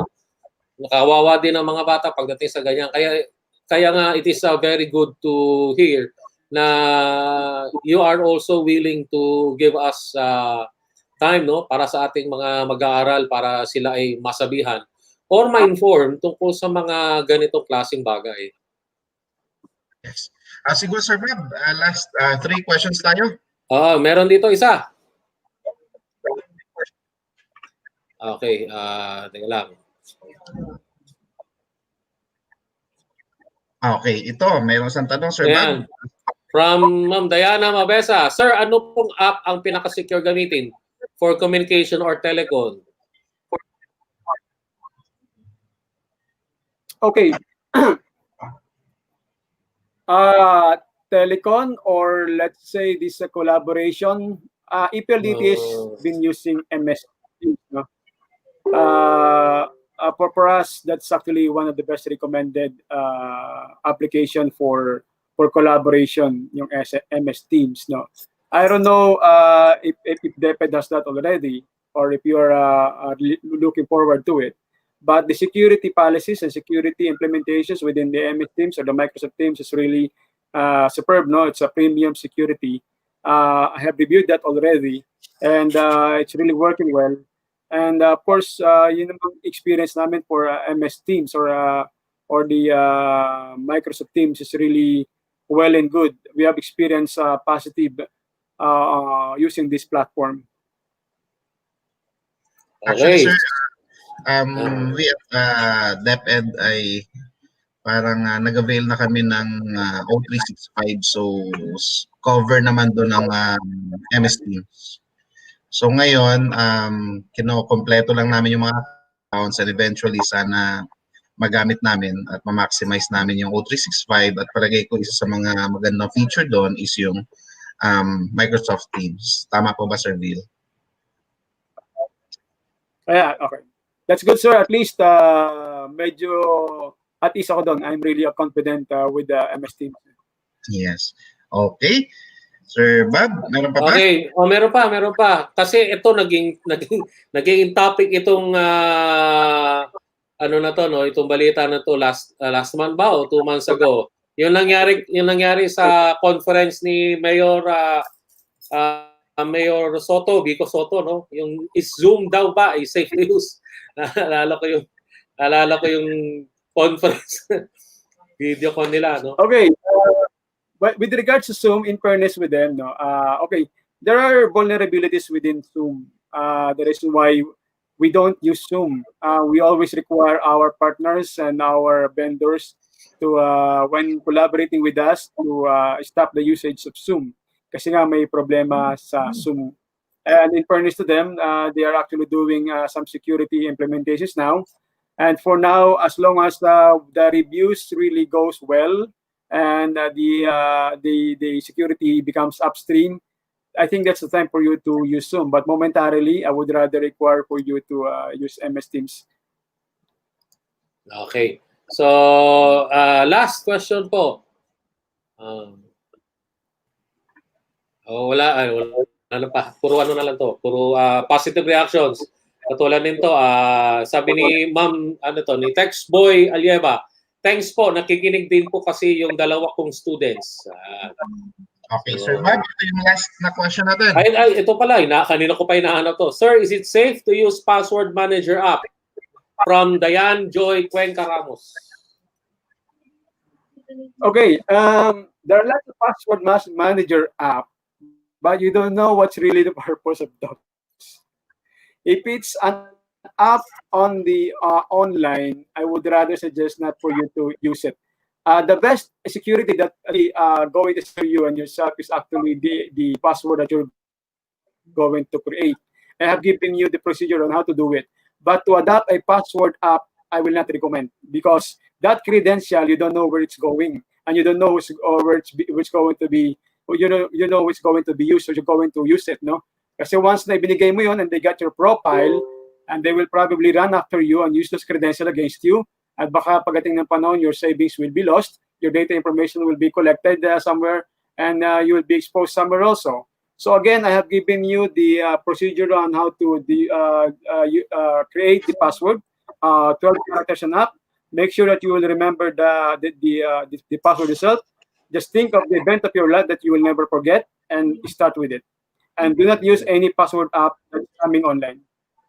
Nakakatakot din gumamit ng gano'n, ng password manager app, kasi ibinibigay mo sa third party yung security ng no? Security ng internet mo, ng computer mo. Yes, sir. That's precisely the point. You never know, it will be used against you in the future. Okay, Sir June. Yes, Sir Vil, kami ay in behalf of the DepEd Imus City family, kami po ay nagpapasalamat sa actually this is the second time na-invite natin si Sir Vil. Kasi nung ating Sir Bob, kung naalala mo yung ating face to face yon, kasama natin si Sir Vil noon. Okay? Ngayon parang reiteration kasi sabi nga ni SDS, given the situation na meron tayo ngayon na lahat ay naka-online, okay? Kaya dapat talagang maging vigilant tayo, mas maging aware dun sa mga issues about securities, lalo na ang cybersecurity, of course. Okay? Kaya Sir Will, sa management po ng EPLDT, ng PLDT, of course, shout out kay Arlene. Si Arlene tsaka si Reg kasi yung kausap ko dito. No? Sila yung relationship manager, Arlene. Maraming salamat sa pagpapa-unlock ng aming invitasyon. Okay? At maraming salamat kasi kanina pa na-mention Sir Vil na full support lalong-lalo sa DepEd Imus. Okay? Na marami kaming request from DepEd Imus City Division. Okay? Thank you po. Okay. Okay. So maraming salamat. Maraming salamat Sir Vil. Sir Manzano. Ready na rin sila at excited for the next topic. Pero bago tayo tumungo sa ating second speaker ngayon, please para po sa ating mga teacher participants, mag-ready kayo ng mga questions. Alam ko naman nakatuto kayo at very interesting mga topics natin ngayon. Para hindi sayang yung opportunity na ang ating speaker ay nandito sa atin, nagsasalita sa ating webinar. Kasi katulad yan, yung susunod na topic natin napaka-importante din, lalo-lalo na to para sa mga bata, no? Yes, sir. Sir Bob, actually, ang cybersecurity, malawak siya na topic, same with the data privacy. Kaya nga nung nagkausap kami via email nila Vil and Francis, actually tinanong nila kung paano ba may specific ba tayong topic na gustong iparating sa ating mga teachers. Kaya ang sabi ko, talagang ma-appreciate natin kung ang setting or ang focus ng topic nila is for the schools, particularly public schools, kasi yun yung meron tayo. Okay? Kaya talagang ngayon, perfect time to para magtanong, lahat ng tanong, kasi they are experts. Kaya nga, siguro habang nakikinig din, kung meron kayong mga narinig, na tingin nyo ay nalalabuan kayo o gusto nyo pang mas malaman ang pinakabuod din to, ay isulat po, isulat nyo muna yung mga tanong. Then mamaya, before the end of the session, ng ating speaker ay mai-type na. Okay? So, Okay, let's start introducing our second speaker for this morning. Nabanggit ko na to kanina. No? Nagpalit lang ng pwesto ang ating speaker.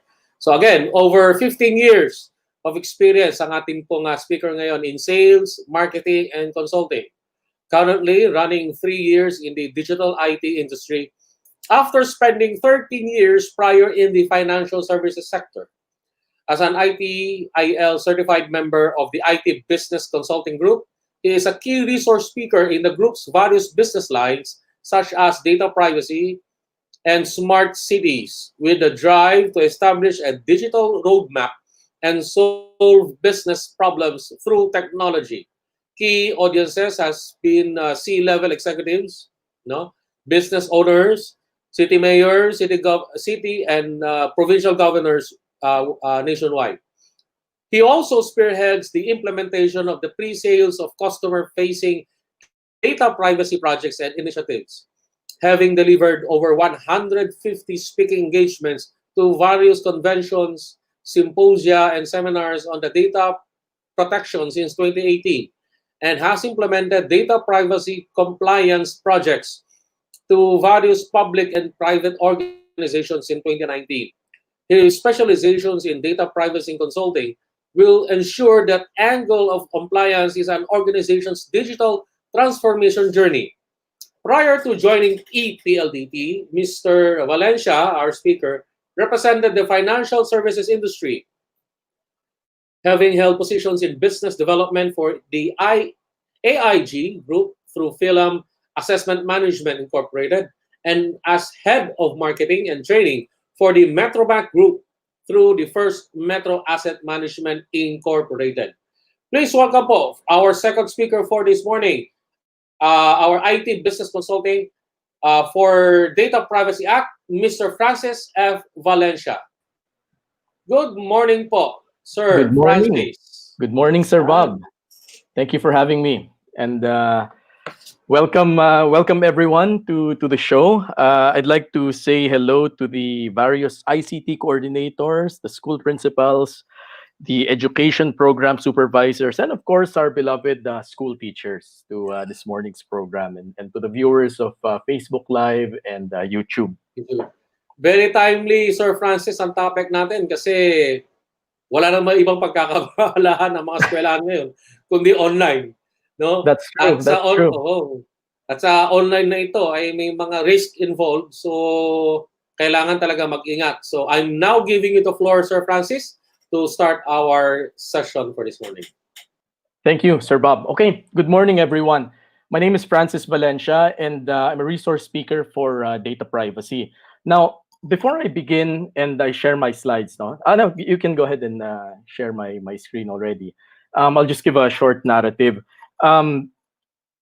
Usually, when we deliver presentations like these, I always begin by stating 3 initiatives that any organizations would have. Ano ba ang layunin ng isang kumpanya kapag nag-embark sila sa ganito, sa cybersecurity, sa data privacy, sa digital transformation? And it's always one or more of these 3 things. It is either to make money, di ba? Ba't nyo ba ginagawa to? It is to generate revenue.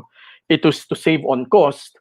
And the third one, which I am representing, is compliance. In other words, kung yung isa ay para kumita, yung isa para makatipid, yung pangatlo para hindi kayo ikulong.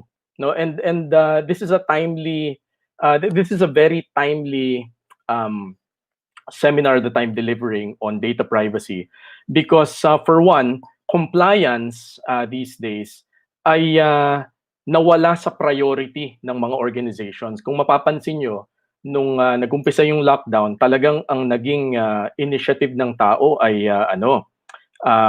how do we start collaborating? How do we get in touch with our external clients and our internal clients? Meaning, yung interdepartment communication natin dati, na-disrupt din. Paano natin ibabalik yon? Or how do we adapt to that? Kaya nauso ang Zoom, Google, and of course Microsoft, and various other messaging and video conferencing apps, no?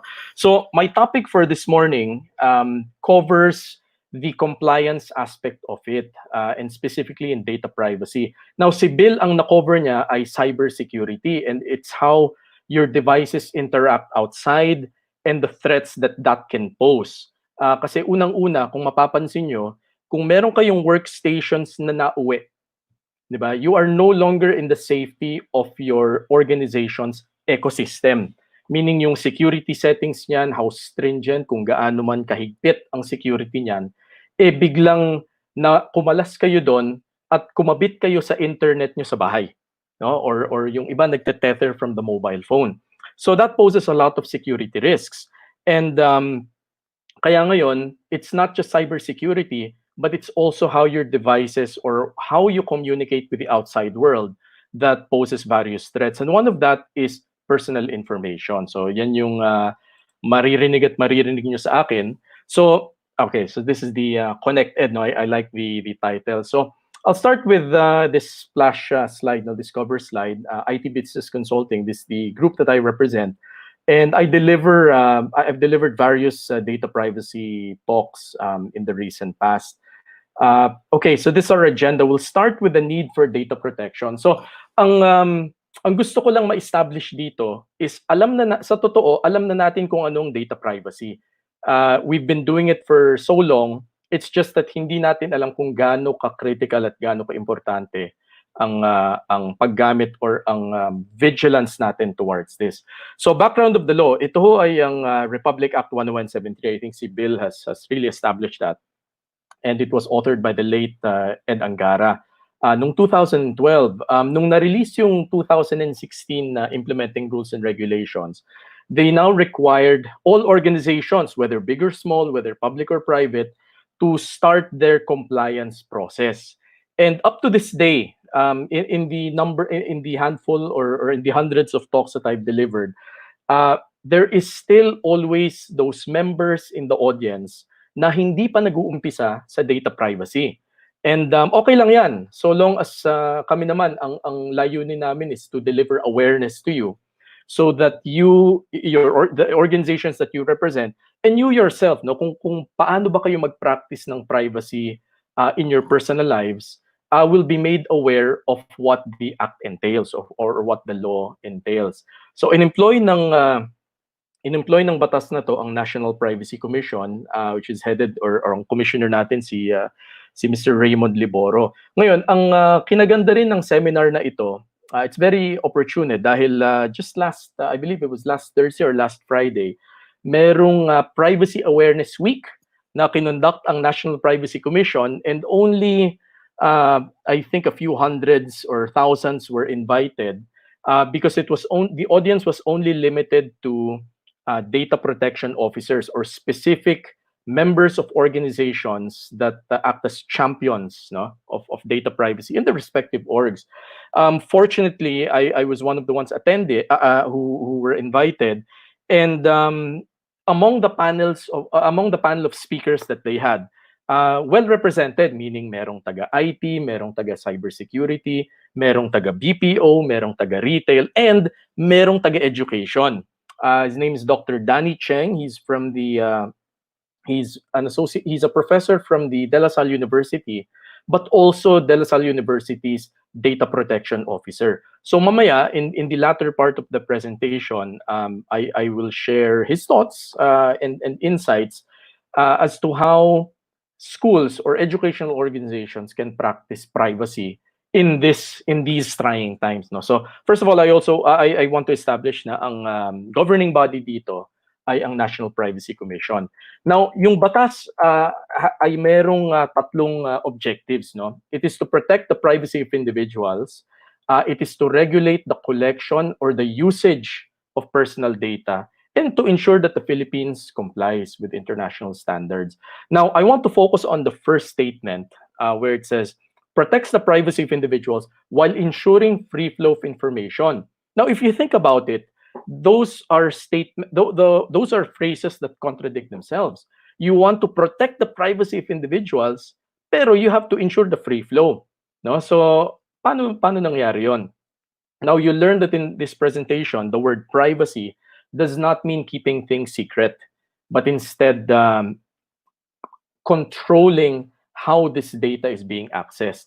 Kumbaga, ano lang ang gusto mong ipakita or i-disclose sa app or sa program or sa institution na nagsasubmit ka ng data. Dahil tayo mismo bilang tao nagkaroon ng mga rights or mga karapatan dahil sa batas na ito. And I'll talk about that later. Bakit ba nag-umpisa ang data privacy na to? Because in the recent past, we've been giving out our information very, very freely. And ako, guilty ako dito. Kapag nag-download ako ng isang app or pumunta ako sa isang mall, well, ngayon hindi pwede, no? Pag pumunta ako sa isang mall or pumunta ako sa isang airport, pag may nakita akong free wifi, di ba? Chances are you will click on it, and instead of reading the terms and conditions, kung nasaan mahahanap nyo ang privacy statements niyan, dapat, anong ginagawa natin? Next lang tayo ng next. No? Bakit? Kasi libre, kasi nandun, it's at our convenience. When really, if you did not read the terms and conditions, you have already said yes to a number of things that can pose a security threat. Meaning, malamang yung app na yon, malamang yung Wi-Fi service o malamang yung the service that you just availed of will be getting certain information pieces about you, whether it is your location, anong gadget ang gamit mo, anong email ang gamit mo. Minsan nagpapadala pa yun ng code sa cellphone number mo. So ano pa yung nakuha sa'yo? Cellphone number, di ba? And again, to us, baliwala lang yan kasi next lang tayo ng next para magamit ang service na yon. But this information, the second bullet point, this information has been collected and some have used it properly, which is good, but some have used it improperly. Kaya mapapansin nyo, there have been instances na may nagte-text sa inyo na libreng cash loan or 0% collateral for condo deals, no? And you now think about paano kaya nila nakuha yung number ko? Saan ko kaya binigay yung number ko sa kanila? And much like what Bill has done earlier, talagang kino-question niya, please remove me from your database, you're violating my rights, etc., etc. Tama yon. Pwede nyo kasing questionin na ang moves ng mga kumpanya na yan. Companies can make very informed decisions off of that.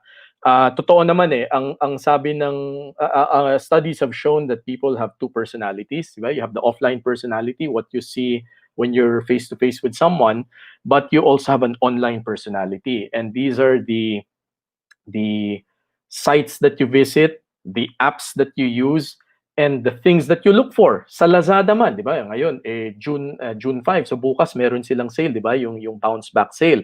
Even your purchasing behavior tells a lot about you. Kaya kung mapansin nyo, if you go to online shopping sites like Lazada and of course Shopee, pag naghanap kayo ng isang bagay, sporting gear or basketball, pag bumalik kayo sa Facebook or pag binalikan nyo yung app na yon, yung ads na makikita nyo, yun pa rin. Di ba? Yung mga hinanap nyo rin sa Lazada at hinanap nyo rin sa Shopee.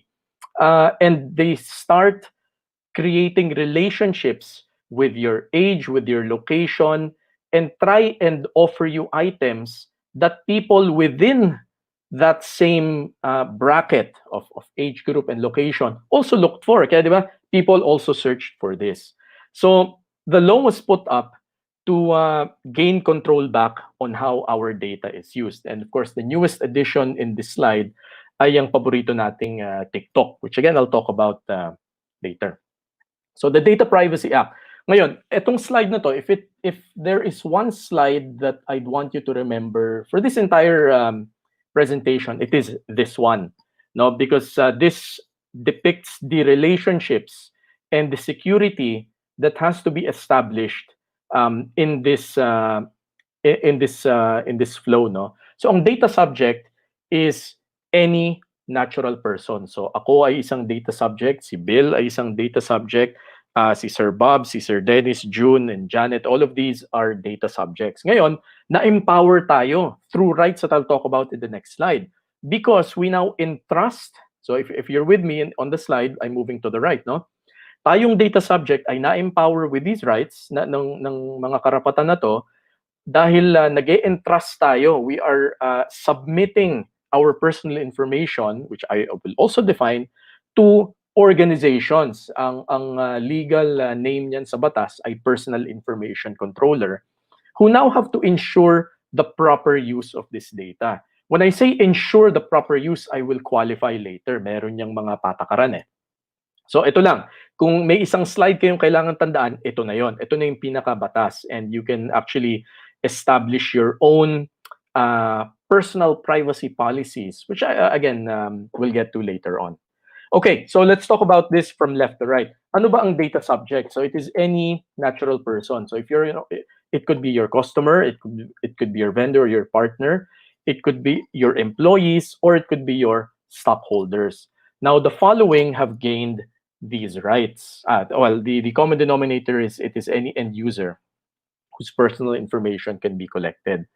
Ano ba ang mga rights na to? It is, well, I'll read the headings first. Your right to be informed, your right to data portability, access and correct, and object and opt out. So I'll start with the leftmost one, the right to be informed. Kung napapansin nyo, for as long as an organization, an app, or a website collects information about you, kailangan informed kayo. Kailangan you have to say, yes, I'm allowing you to access, to collect and use my information based on your privacy policy. Kung mapapansin nyo, kung mag-open kayo ng email account ngayon, kung mag-open kayo ng account online, kung mag-open kayo ng bank account, or kung ako ay isang estudyante at gusto kong mag-apply as a student in an educational institution, I will have to fill out certain forms: name, email address, cell phone number, address, etc., etc. But at the very end, kung mapapansin nyo, merong square na i-check kayo because it is your consent statement. Meaning, the institution now has to declare na we will be using your information for certain things, and these certain things have to appear somewhere. It is in your website, or it is in your manual na readily accessible to us. So kailangan informed na tayo, 'di ba? Nauso dati yung hindi kasi na-inform. Ngayon, kailangan nyo na talagang i-inform ang data subjects nyo. Now, if the implementations I've done in the past act as any indication, most forms that I have seen, that I've encountered, whether it's a loan application form, whether it is an account opening form, chances are wala pang consent yan. Normally, nasa pinakababa, no? So you have to be able to craft one now. Kung kayo ay nasa administration ng isang school system or part of the register or the ones that go for enrollment, you have to make sure that your forms already have this, because these institutions or these personal or these data subjects now have to know where your data is going. Sino ba ang makakakita niyan? Kanino nyo ba ipapasa yan? Hanggang kailan nyo ba hahawakan ang data ko? Pwede ko bang palitan yan at any time, no? Which now brings me to the right to object and opt out. Kung mapapansin nyo, kung kayo ay nag-opt in or nagsabing, yes, I'm allowing you to process or to use my data, meron naman kayong right to say, thank you, I've had enough of you processing my info, please take me out. And that's your right to object and right to opt out. Kaya sa mga newsletters, diba, sa email, you can now unsubscribe. There are now ways for you to be deleted in certain databases. When I say certain, hindi kasi lahat ng institutions basta-basta nyo lang pwedeng burahin ang pangalan nyo. No? To give specific examples, in banks, you have to keep your names and your info there for 5 years dahil sa AMLA, diba? Yung Anti-Money Laundering Act. If you're an employee and you resign, your data has to stay with that employer for 10 years for BIR purposes, so on and so forth. So may mga batas na nag-overpower dito. And the National Privacy Commission or the NPC, they're okay with that. Right to data portability and right to access and correct. So right to access and correct, the blue one, is the easiest. Now, if you want to update your address, your maiden name to married name, etc. And right to data portability is this one's the least practiced one. But if you want to move from, say, Viber to WhatsApp, Viber to Telegram, if you want to move from Apple Health to Samsung Health, you now have the right to port or move your data or remove your data from one, request your data from one business unit and then give it to another. So these are now everyone's or data subjects' rights for that. As we move to the middle part, what is personal information? Now, it's any information that can point back to you. Now, there is a warning here kasi pag nakakita kayo ng cellphone number anywhere, di ba? Alam natin na isang tao lang ang pupuntahan yan. Pero pag nakakita kayo ng isang piece of information lang somewhere, di ba? Walang kasamang pangalan, walang kasamang picture, email address, etc. You can classify that as anonymous information. Kung makakita kayo ng picture na walang pangalan, that's anonymous information. But the minute you can start linking various information, kunyari nakakita ka ng isang client database at nakakita ka ng isa pang client database, and one database contains the cell phone number and the address, while another database contains the cell phone number and the name, you can start to combine it, and the identity of a person becomes more apparent. Now it starts becoming personal information. So whether it is name, business address, email address, location, picture, all of these are personal information. There's a subset to this, sensitive personal information. And I think this is very important in these times because if you look at the second bullet point, health information is considered as sensitive personal information. Criminal history, educational background, your age with a birth date, diba? That's considered sensitive personal information.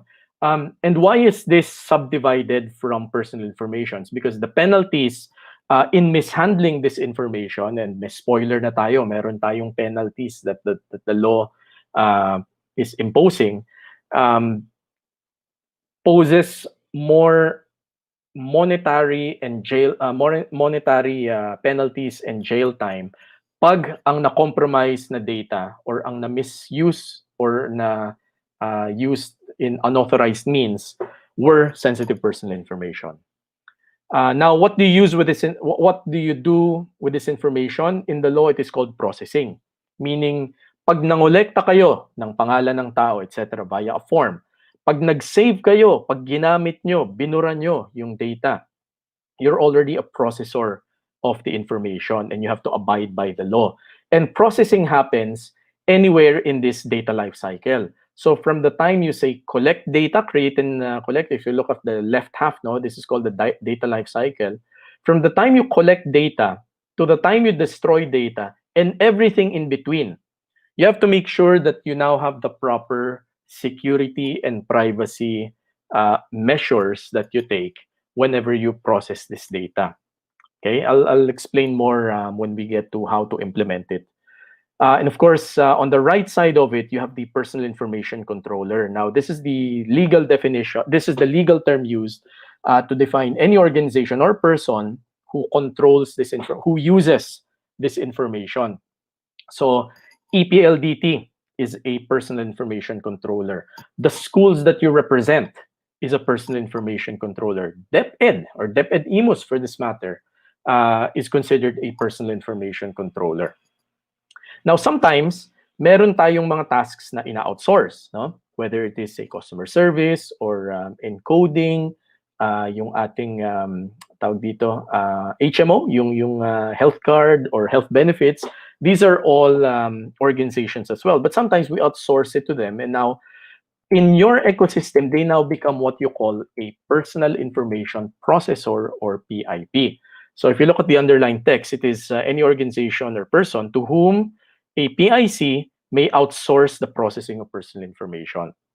So if I were to illustrate the ecosystem, kung ang EPLDT ang PIC dito, anything that we outsource, these organizations now become our PIPs. So what does this mean? Francis, ang isang organization ba ay pwede bang PIC at PIP at the same time? Yes.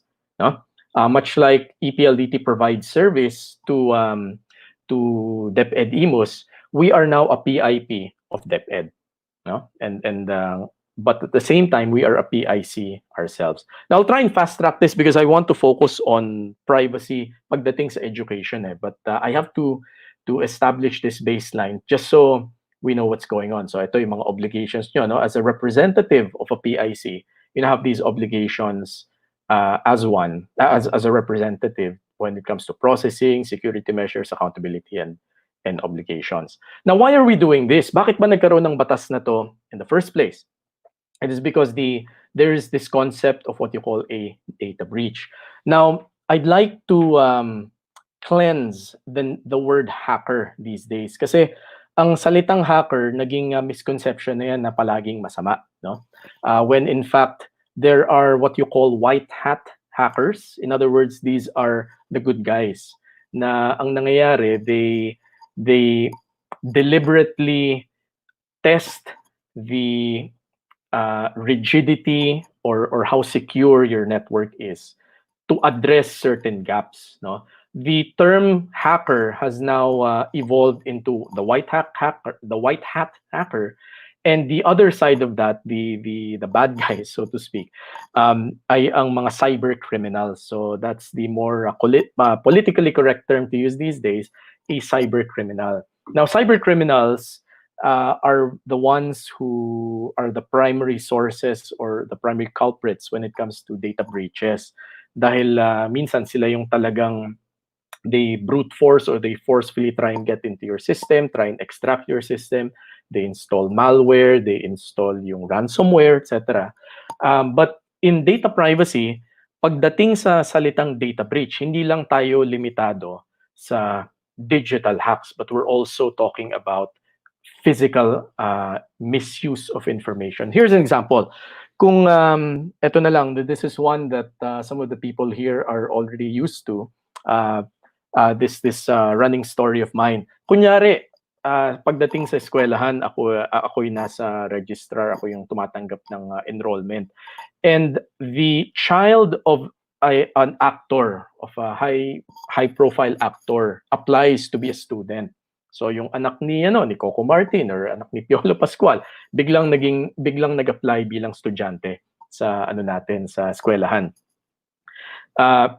Ngayon, kung ako yung nakatanggap nito at ako yung nag-process ng information niya, I now have this person's information in front of me. Anong ginawa ko? Kunyari, pinicturean ko sa cellphone ko at pinost ko sa Facebook, for example. Pinublicize ko yung information.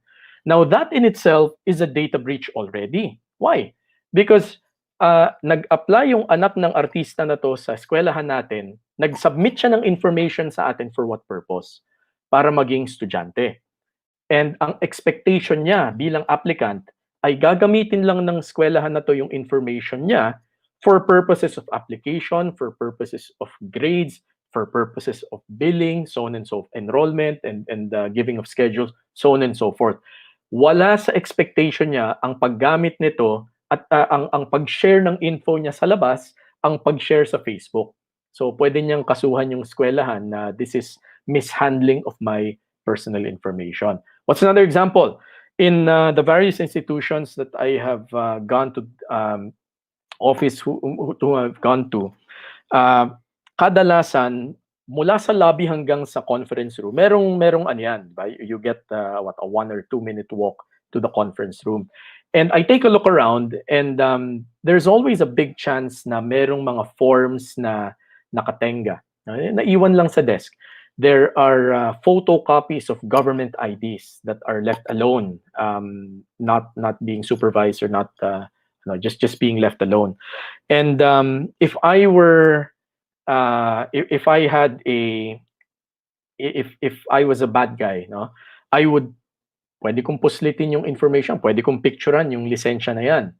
At pag nawala na yan, that's already mishandled. That's already a data breach, no? Because the person whose IDs, the person who owns this ID submitted the information to you para gamitin for whatever business purpose it may serve, not to be mishandled and to be acquired by someone else. No? So that's already so you have to be careful. Now we're not just talking of in the digital realm, but also in the physical realm. And where in this data cycle can data breaches happen? Anywhere. From the time you collect, even the time you dispose. One of the customers that I visited and delivered an implementation to did not have any paper shredders. Ang sabi nila, ang tanong ko sa kanila, how do you dispose of all of the forms that you've acquired?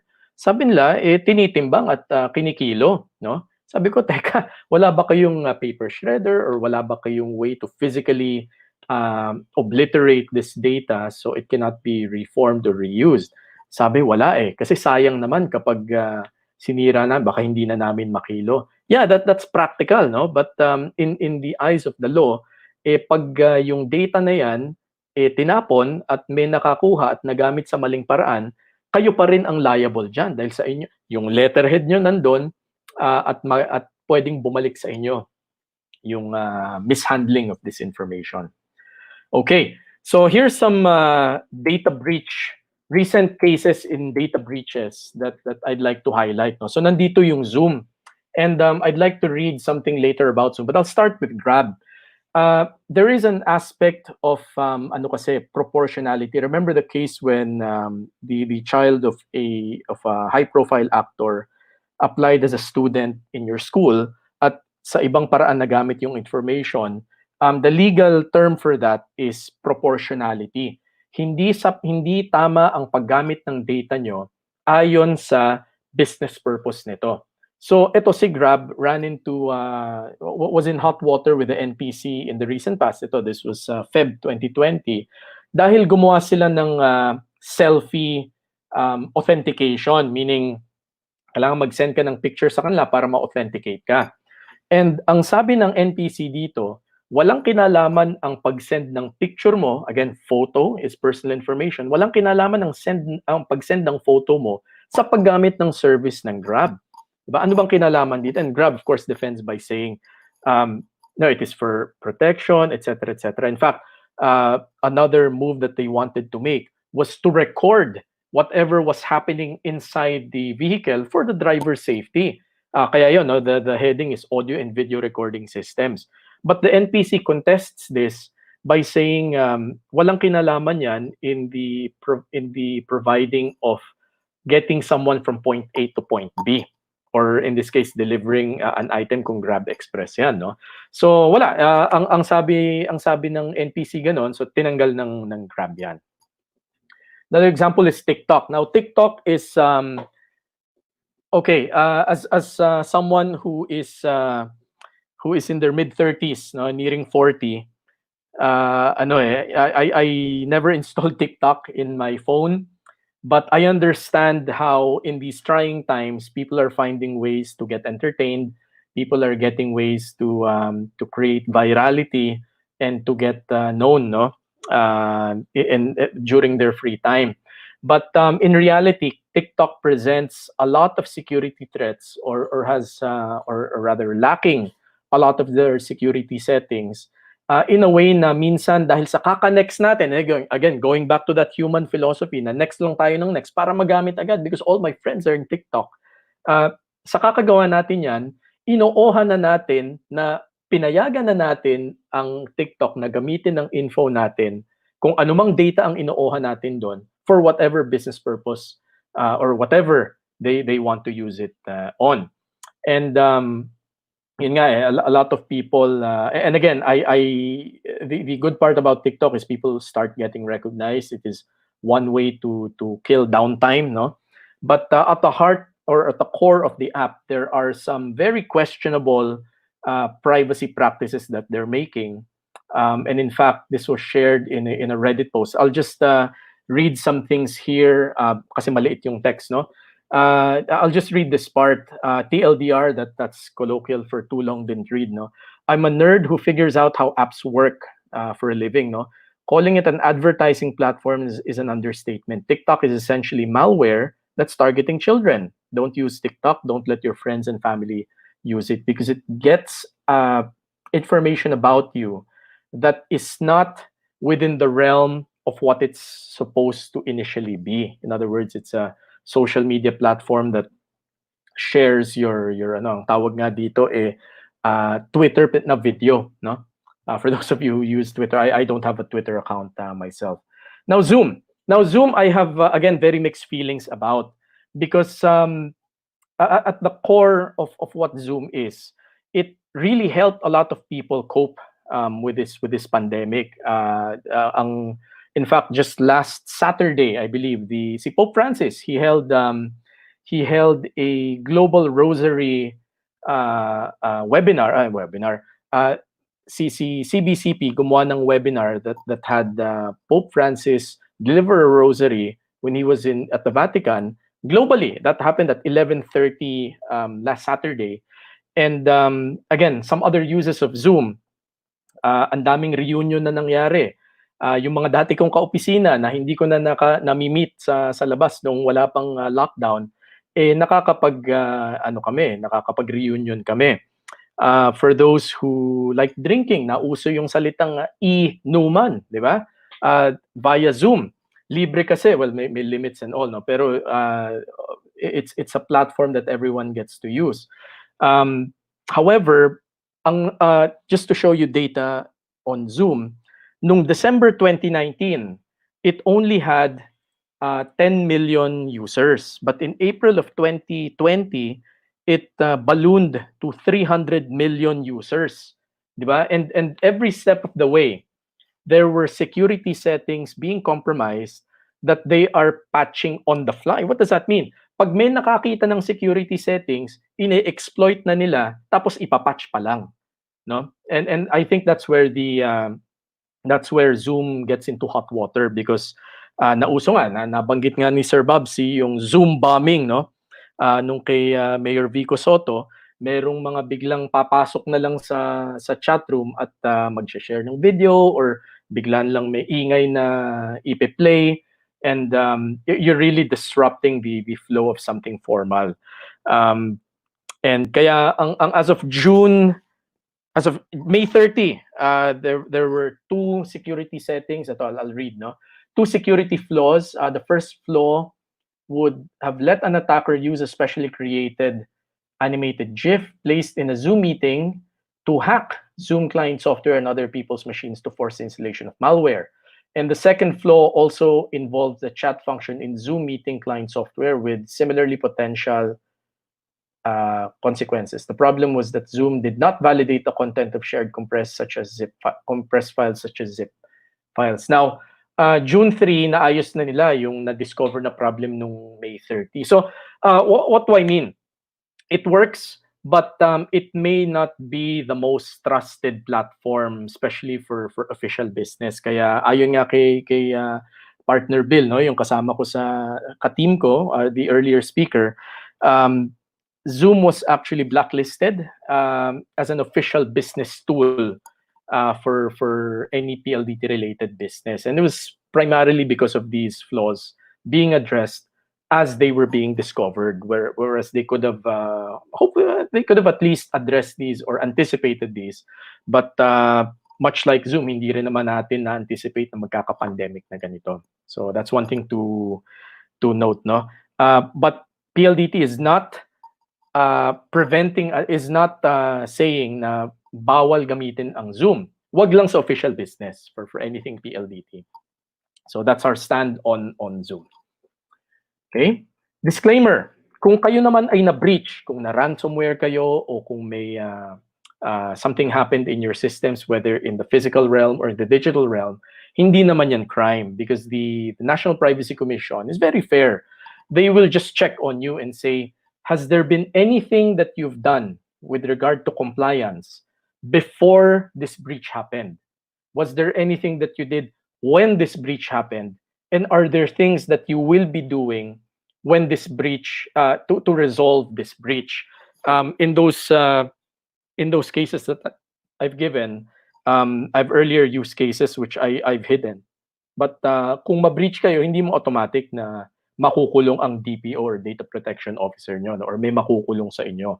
Basta ba na-address nyo agad-agad at ma-justify nyo that we already have privacy guidelines in place, informed na ang mga employees or members of our organization, kasi these things really do happen.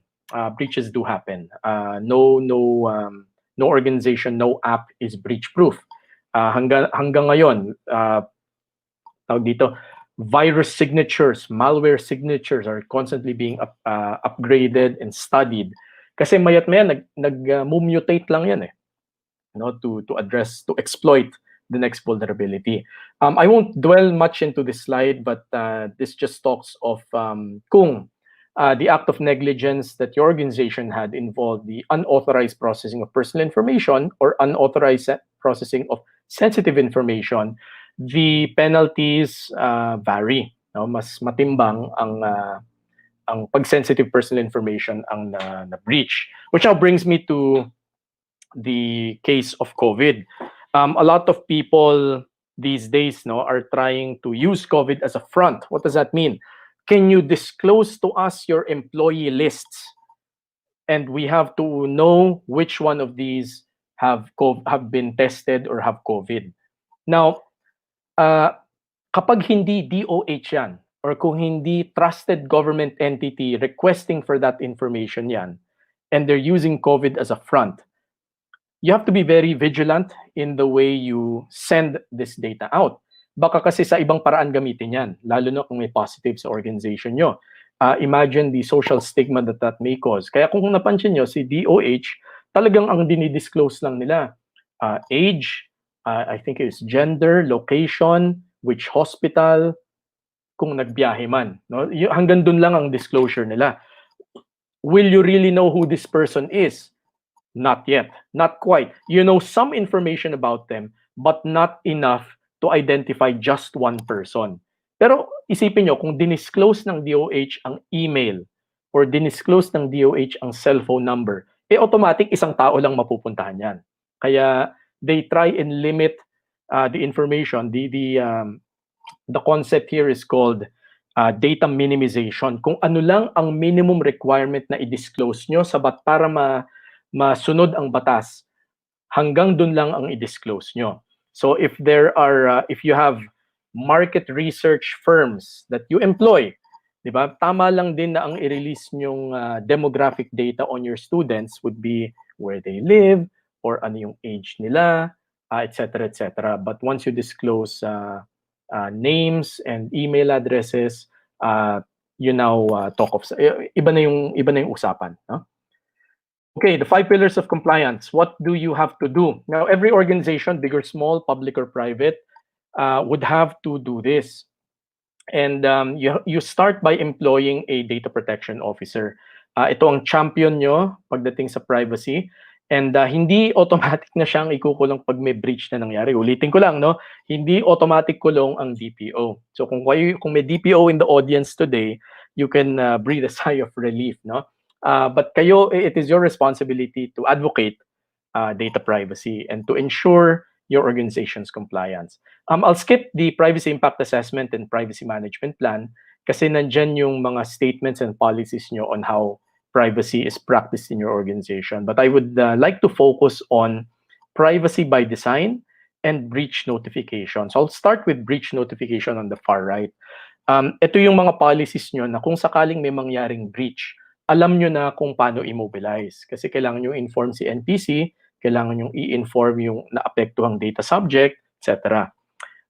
So you have to have procedures in place for that. Now next, yung privacy by design. Now, ang privacy by design is an interesting concept because it is how you live and breathe privacy in your organization.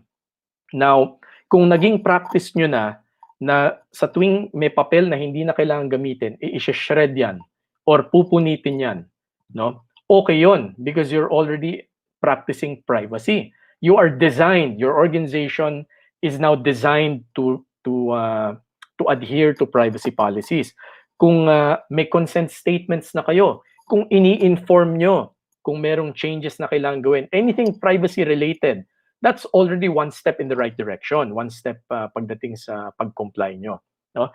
And ang maganda dito, if your organization, much like myself, EPLDT is very strict on that as an IT firm, and as part of the PLDT group, talagang hanggang sa pag-uwi ko, yung pag-practice ko ng privacy, dala ko. No? Simple example, ito lang, yung isang project ko nitong lockdown, lahat ng mga bills na meron ako noon, imbis na nakatago sa mga folder dito, skinan ko na. No? And in scanning this, what do I do with the physical documents? Pinunit ko lahat. No? Hindi lang yung punit sa dalawa, but I tore it to, I think it was 8 parts per page. No? So imagine nyo gaano kakapal yung, I mean, we're talking of 2013 bills up to 2017. Nakatago dito, skinan ko na lahat. So imagine nyo gaano kakapal yung papel na tinapon ko. Now, you may argue na outdated information yan, pero hindi. That still contains what my name, my address, probably my cell phone number, my credit card number, and then other things that you can deduce na ako yun. No? So that's privacy by design for me. I'll skip this slide. No, this is the NPC's initiative. And what now and how can EPLDT help? So, ang EPLDT, again, maganda yung timing ng seminar na to because I was able to attend the NPC's Privacy Awareness Week. And as part of PLDT's move in adjusting to the new normal, we had what you call a day zero campaign. And we define day zero as the day we go back to work. Now, very, very simple. And we divided it into various industries. So education, banking, retail, PPO, etc. So there were studies that we conducted both globally and locally pagdating sa education that might be of use to you. So this slide just talks about global trends. No? So in online learning, the trends were distance learning, universal access funds. Some have gone into educational TV or radio, diba? Nicaragua or Brazil, China, etc., etc. They use local TV to broadcast lessons, while others have gone into online learning. Now, in the local scene, we have about 32 million students and about 1.2 million teachers. And how do you bridge that? In EdTech or educational technology, much like FinTech or financial services technology, over 80,000 schools, colleges, and universities. This is now what we have to address. This is the major gap that we have to address. May estudyanteng na-disrupt ang pag-aaral, merong teachers na-disrupt ang pagtuturo, and merong mga universities ngayon or colleges and schools na walang pumapasok. No? So how do you bridge that gap? It's called EdTech. So again, these are studies. These are insights that we've gotten over 300 plus school accounts or educational organizations. Learning management tools is locally hosted with the appropriate backbone. Vitro is our data center, no? the one of EPLDT's core products. Wireless data and broadband for teachers. These are possible solutions for this. And of course, as a conglomerate, PLDT and DepEd, I think are in talks. In fact, a news article from ABS-CBN, which I'll get to shortly, is part of this. So anyway, this is just some information on some insights that we picked up from discussions with our university accounts. No? And in recent news, May 28th, DepEd to tap TV radio for education amid pandemic. So DepEd mismo has already disclosed that they're in touch with various TV networks for this advocacy. And I think this is one good way to reach out. Not everyone can afford a full online ecosystem. So we have to find ways to bridge that entire gap. No? Now, privacy in education, this is what I wanted to focus on because yung Day Zero campaign namin only took us so far. And it was good na in the Privacy Awareness Week seminar that was conducted last week, merong practitioner from De La Salle University, his name is Dr. Danny Cheng, who gave us insights on schools and how they are coping during COVID. And not just coping, but rather practicing privacy dahil sa COVID. So the current situation, the thing that DepEd is facing now is, or the other, and CHED and other regulators, is there are varying sizes and capabilities of schools. So you cannot have a one-size-fits-all solution for all schools. No, ECQ has affected all students, kinder to postgraduate. So aptitude, digital literacy, and age and proficiency all fall into play. Another one of those varying gaps that you have to face. No? So some are just starting out, iba ang handling niyan. Yung iba postgraduate na, iba rin ang handling niyan. Now, CHED and DepEd have given the recommendations. I believe si DepEd from President Duterte's talk recently said that their stand is walang vaccine, walang eskwela. No? And to quote DepEd. While some wanted to go full online, or some wanted to go blended, hybrid class models. And as much as you and me agree that schooling is still very generally very face-to-face. It's a face-to-face interaction. Yung reaction ng estudyante is as important as how you deliver something to them. And iba rin yung being able to address things simultaneously, or at the moment pag merong hindi klaro, di ba? You can't just rewind it and have the teacher replay the thing that they just said kasi hindi pa rin nila naiintindihan, no? Pag hindi naiintindihan yung way na yon, a teacher pag face-to-face can still explain it in other methods and simplify the terms. But when you have a video con, you can't just replay that. Okay, why do we need to be careful during work from home? The scale and impact of COVID. Some people are in GCQ, some people are in modified, some people are being asked to report back to work, some people still are work from home, like myself. Trying to adapt, adjust, and survive. Now, one insight that I read pagdating sa work from home is that you're never really working from home, but you are at home trying to work. It's not the same.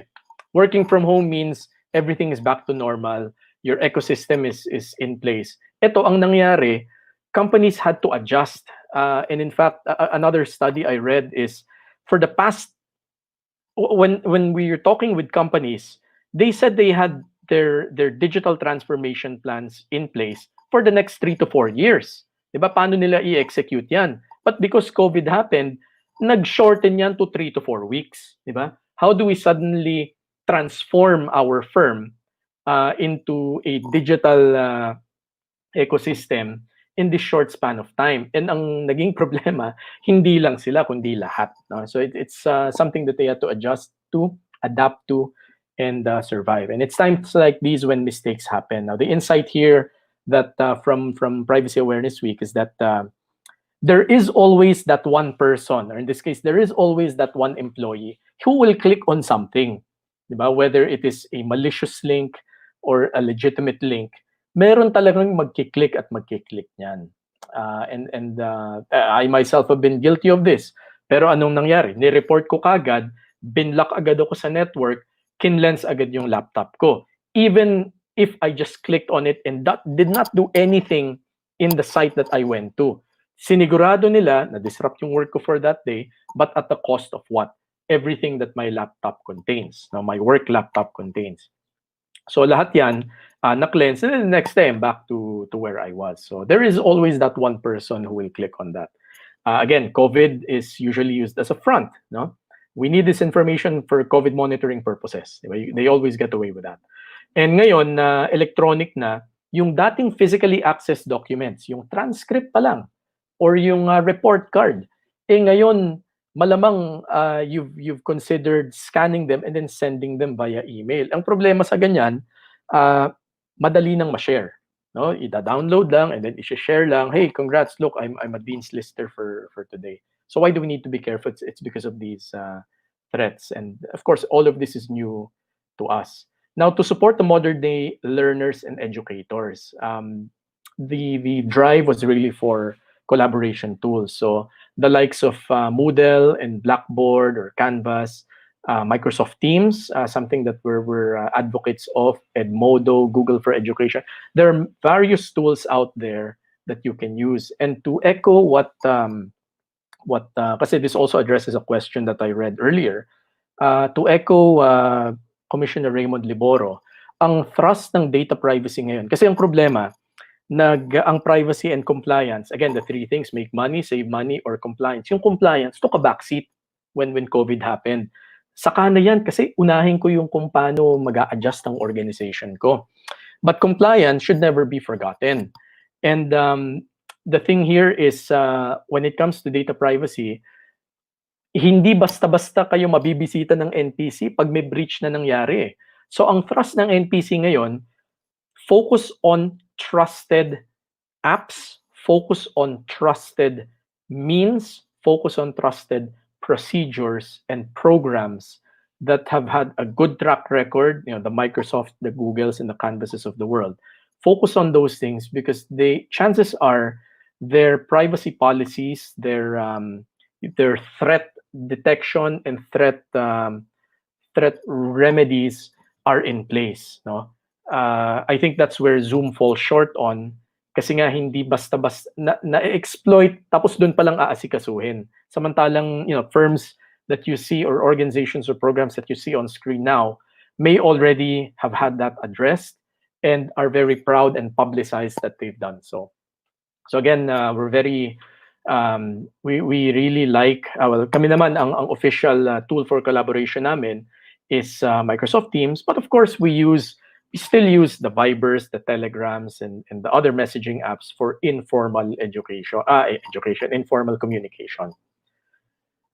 Yeah, this is just more information on G Suite, Chromebook, etc. Collaborate anywhere and resources. No? And privacy, again, this is more of Mr. Danny Cheng's insights. There is the element of asynchronous and synchronous learning. Now, my father, who I think is watching me now, hello, Dad, he is a professor at Ateneo, and I also asked him some time back, Dad, ano yung mga moves that Ateneo has been making when it comes to adjusting to this new normal? And si Dr. Danny Cheng also echoed on the aspect of asynchronous and synchronous learning. Pagdating kasi sa video conferencing, what some people may forget, the foundation of a good online seminar or online teaching is still your bandwidth. And pag nagsabay-sabay mag-on lahat ng estudyante at nag-on yung professor at sabay-sabay niyang tinuruan yan, baka hindi kayanin ng bandwidth niya. Mag-lag, mag-time out, sayang yung lesson. Tapos na yung time slot niya for that lesson. So, Mr. Danny Cheng, representing De La Salle University, also echoed this by saying that asynchronous is preferred because you end up recording your session, uploading it in a collaboration tool, and people start accessing it at their own time. So that way, mas na-even out yung bandwidth usage. Pag gusto nyo kasing synchronous, maybe you should limit it to, say, consultation, career guidance, kung mag-shift man, di ba? We cannot forget about, it's not just about the lessons, but the things that you do outside the classroom as well when you're within school premises, di ba? The consultation with your teachers, guidance counselor, baka may org meeting pa kayo dyan, etc. These are things that you also have to think about. Now, when it comes to student considerations, there is greater leeway in submissions. It's not always due tonight. No? You probably have to loosen up your submission time. You give them a few more days or a half day more. Funny thing is, may nagtanong sa PAW, no, sa Privacy Awareness Week, Mr. Danny Cheng, paano naman ang exam? Di ba? Alam nga namang 1:1 yan, tapos magpo-proctor ka via webcam. So that's something na they're still addressing, na malamang tagalan lang ng konti yung oras kasi baka ma-disconnect, kailangan mag-reconnect, etc. But definitely that's something that they're thinking about. Also, because you're working remotely, your content is now, third bullet point, no, content is being stored in the cloud. So what Danny Cheng does is they ask their cloud service provider, their CSP, with what you call a service organization control or SOC 2 report.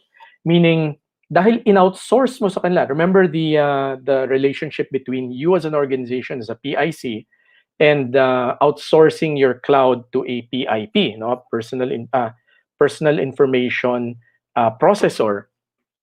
Paano tinatago, paano pinoprotektahan ang data na pinasa nyo sa kanila. So you have the right to ask for that because you entrusted the information that you primarily collected to someone else, so in this case, an outsourced party. Okay, enabling the digital professor. What are steps that they have taken or that you can take? This is a blend of my insights and Dr. Danny Cheng's. Training and retooling, orienting teachers on work from home policies. Because again, wala na yung tool of trade nila, tool of trade nyo, sa ecosystem ng school nyo. So baka security settings may be looser. And you're now, and baka, again, pag nagte-tether lang sa phone, baka hindi agad-agad ganun kabilis ang data. Drive encryption, yung tool of trade nyo ba, dahil inuwi nyo na, meron ng encryption in place sakaling may mangyari, may ma-hack ng cybercriminal, manakaw yung gamit, or whatever, no? Are there the proper physical security in place pagdating sa tool of trade? For IT departments, now, and for DPO specifically, I harp on this. I like this part because a lot of times it pains me to hear whenever I give talks and ask DPOs, excuse me, where are you in your compliance journey? Kadalasan ng sagot nila, paumpisa pa lang, or ay, may iba pa akong priority, and napapag-iwanan. And it pains me to hear that because if something happens and the NPC comes knocking at their door, again, this is pre-COVID, and the NPC comes knocking at your door, and hinanap yung DPO at hinanap ang inyong nagawa ng compliance documents, pag wala kayong ma-present or sinabi niyong paumpisa pa lang pero may breach na nangyari, you will be put at a disadvantage. So now, because things are not sometimes and people are still based at home, now's the perfect time to start on your processes, your privacy impact assessments, your privacy notice, your privacy manuals. Ngayon yung perfect time to do this. And in doing that, you can, if you follow me in these bullet points, update your policies on securing email with sensitive data. Wala tayong choice. Minsan, padadala na natin yung database natin. Tama ba yung recipients niyan? Baka na-CC, reply to all nyo yan. Lahat naka-CC, pero ang pinadala nyo salary or results ng executive checkup, di ba? And kayo patuloy yung magkakaproblema. Security clearance for information requests, acceptable use policies for assigned tools of trade, guidelines when posting documents that containing sensitive data, and protecting documents in transit because schools and at this point banks are not fully online yet. Kaya may element pa rin na padadala nyo yung physical documents. So how do you protect that? No? Whether the Lala moves and the grabs of the world, dapat may policies din on how you dapat naka-seal, etc. No? And general advice, again, you can use this time to accomplish your 5 pillars. You can exercise your privacy by design. And as a DPO, you have the right to demand from the various departments, I'm working on this now, I need you to accomplish this as part of our compliance because wala na tayong travel time. Well, some of us do not have to travel for work and have all the time here at home. So you might as well make good use of it. Okay? All right, so at the time of COVID, I'm nearing the end of my presentation, so I still have a few minutes for questions. Just practice vigilance. When in doubt, be skeptical because, again, there's always that one person who will click on something. Never believe that the primary reason is always the gospel truth. No, malamang just be suspicious and be vigilant. Kapag if you feel that this is a party that I'm not comfortable sharing my information with, or in this case, the information of the firm that I represent, then you can just ignore or sabi, sorry, I'm not in the position to disclose this. Online fraudsters, third bullet point, are exploiting public fear, using it to lure people into clicking certain things. Find the voice among the noise. No? Make trusted and other legitimate websites your go-to source. Nauuso kasi yung fake news ngayon. So just be vigilant in everything online related. So again, this is just marketing. No, we have a data protection consulting, much like data science and smart cities. I represent this. So if your organizations are open to talking to us to help you complete your journey, then it's something that we can do for you. We can take this offline. You can course it through Arlene or Reg, who are also watching here, or you can course it through DepEd. So you can they can point us they can point you to the right persons and the right direction. So in summary, again, the diagram that I want you to remember, yung mga hindi naka-screenshot noon, now's the time to do it. Data subjects are now empowered with those 4 rights, no? Yung karapatan. as you disclose or as you entrust your personal information to personal information controllers who now have to ensure the proper use of the personal information you disclosed. So privacy in the time of COVID, just a summary: be vigilant, think before you click. I like what Bill flashed pagdating sa think, no? Is it true? T. Is it helpful? H. Is it inspiring? I. Is it necessary? N. Is it kind? K. So think before you click. If you haven't started on your compliance, now's the perfect time to do so. And remind your organizations on the importance of privacy by design. It does not end in your organization, but it's good practice to bring it wherever you are. And with that, all the essential tools to impact the world all in one place: our core services, data center, cloud, we're cloud providers, cybersecurity, and managed IT. And our consulting falls under managed IT. So with that, our battle cry, no? If you collect personal information, if you collect it, make sure you're able to protect it. If you don't know or you don't want to protect it, don't collect it in the first place. With that, I'd like to turn the floor over to you, Sir Bob. Yun. Hello, sir. Sir Sir Ayan Dennis. po. Okay. Ayan po. Hello po. Ayan, maraming salamat po, sir. Very timely po ang discussion natin about data privacy. Most especially, gagamit po kasi kalimitan ng mga teachers natin ng mga online platform. In fact, we have enrollment online now in DepEd. May mga tanong lang po tayo dito, sir. Actually, tanong ko to. Okay, sige. Sorry, project ko na yung tanong ko, sir. Kung safe po ba na i-post po ang list of names ng student enrollees namin, sir? Since may mga request po, kung pwede po ba namin ito i-post para daw po ma-confirm ng parents kung enrolled po ang kanilang mga anak? Okay. Good question. Very, very, maraming parts yan. But I would err on the side of caution. Short answer is no. No, it is not always safe. Why? Because unang-una, it involves various facets. No? The first facet is consent. If you recall, the right to be informed.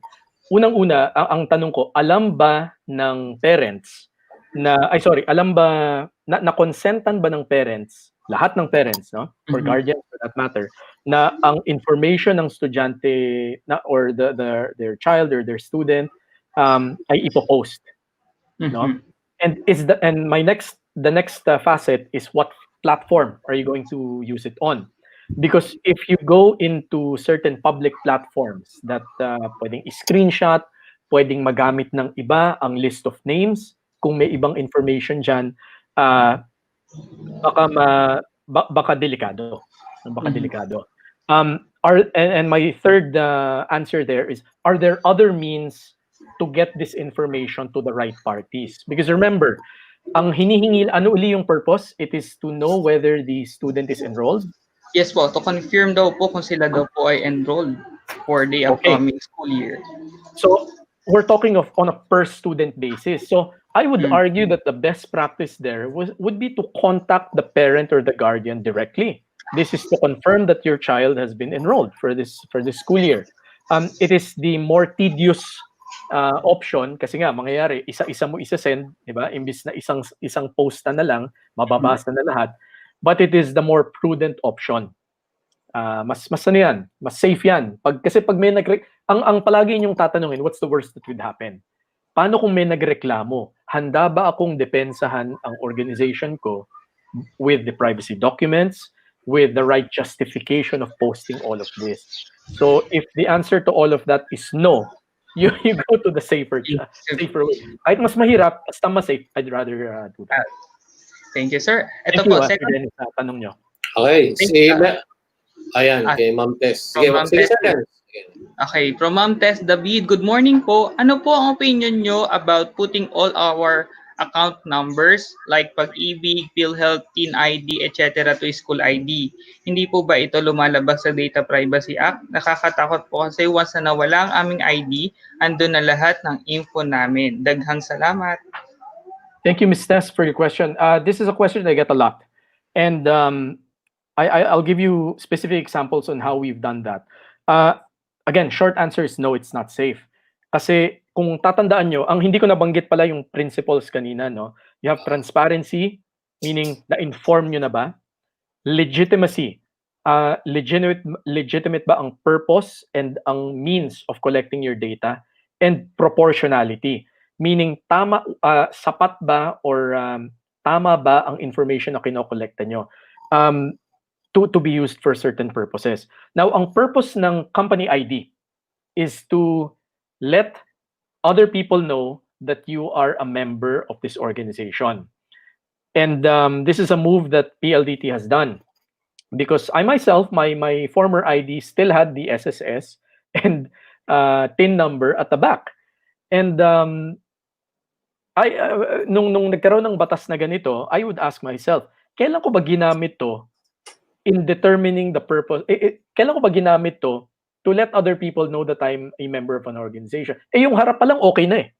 Di ba? So one move that PLDT has done is, and it's slowly being rolled out, no, is to remove these numbers from them because it does not serve any purpose to be in the employee ID. In fact, ang nangyayari nga, and ito, I'm sure you've done this, naging kodigo pa. Pag nag-fill out tayo ng forms, yung TIN at, yung TIN at SSS, sige, andito sa company ID ko. Kokopyahin ko lang.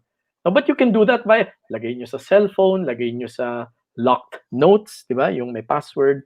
So, again, the short answer is no. It is better. You can ask your DPO to make this an initiative to overhaul your IDs. Kasi oras na hindi kayo komportable. Kasi unang-una, that's a government issue. Hindi ko pala nabanggit na that's a government issued identifier. So it classifies as sensitive info. So if that's misused, all the more your data or your personal details can be compromised. Thank you, Ms. Tess. That's a great question. Okay. Sir, meron namang question dito. Suggestion daw. Sir, one link for all teachers to use and to students, yung pinaka-safe and available to have uniformity. Ano raw kaya yun? Okay. Ms. Susan, salamat po sa inyong tanong. Ano kaya ang ibig sabihin ng, ano kaya ibig sabihin ng one link for all teachers? Maybe you can help me out here, Sir Bob and Sir Dennis. Sige, we're going to wait for the reply ni Ma'am Susan. Kasi alam ko nakaantabay siya. Okay, next, Sir Nestor Resma. Yan. Hi, Sir Francis. May violation po ba sa Data Privacy Act? If, for instance, i-disclose sa public ng DOH ang mga basic info ng isang COVID-19 positive patient to protect the community, considering na sa pandemic naman ang bansa. Okay. Thank you, Sir Nestor. Okay, in the law, there are certain exceptions. If it involves a public emergency or public safety, meron hong mga provisions yan na may exemption. However, we also have to adhere to what the law initially stands for. Meaning, if you have to disclose information, it has to be taken in the context of data minimization. Kasi ang sabi nyo, i-disclose ang basic info. Now, the question is, does it point back to a person? If it does not, then okay lang yan because you cannot ascertain or you cannot definitely identify just one person out of it. I'm sure in the Philippines, hindi lang isang tao ang 52 years old or 60 years old or 39 years old. Marami po yan. Marami hong, kunyari, I'll take a very specific case. Merong taga Mandaluyong na 52 years old na nasa Cardinal Santos, for example. Maraming taga Mandaluyong na 52 years old. But the fact na nasa Cardinal Santos narrows down your choices, diba? But it does not point to one person. So in the eyes of data privacy, that's okay because you only disclose the information para sa FYI ng public. Yun lang naman ang purpose ng DOH. Dineclare nila yan para informed ang public of the demographics, nasaan, di ba, saang area galing, etc. So, okay lang yan. Hindi violation ng pag-basic pero oras na nag-narrow down na yan at naging ang middle initial ay F, ang last name ay Valencia, ibang usapan na yan. Di ba? Nagiging nagiging specific na sa isang tao. So I hope si Ms. Tess has sent her response. Anyway, wala pa. Thank you, Sir Nestor. I hope I addressed your question. Okay. May tanong lang ako, sir, personal ulit. Ito po ba, sir, kapag nagpo-post kami ng photos ng mga bata, Facebook, doing the activities or events inside the school, or having a congratulation or congratulatory tarpaulin, safe po ba yun sa amin? Under po ng data privacy. Okay. There is such a thing kasi teka, I'm trying to form how to because it is part of a page and you post pictures of events of the long and short, the short answer is it's okay. Why? Unang-una, the person chose to be in your event. And but the safer action there is to inform them. Remember, 3 principles: legitimacy, transparency, and proportionality. Transparent. Have you been transparent during the event, saying that we will be taking photos and posting this in social media? The fact that you disclose that, you're already informing. Meaning kung ayokong ma-post yan, I have a right to say no to the photographer or I have a right to step out of the event para hindi na ako makapture. Legitimate. Are you capturing it for a legitimate purpose? In this case, it is events, it is for marketing, no? And proportionality. Ano ba ang kinapture nyo sa kanila? Pinicturean lang, mukha lang ba ang lalabas o pati yung ID? Baka naman i-require nyo pati yung ID i-post na ganyan or yung passport nila.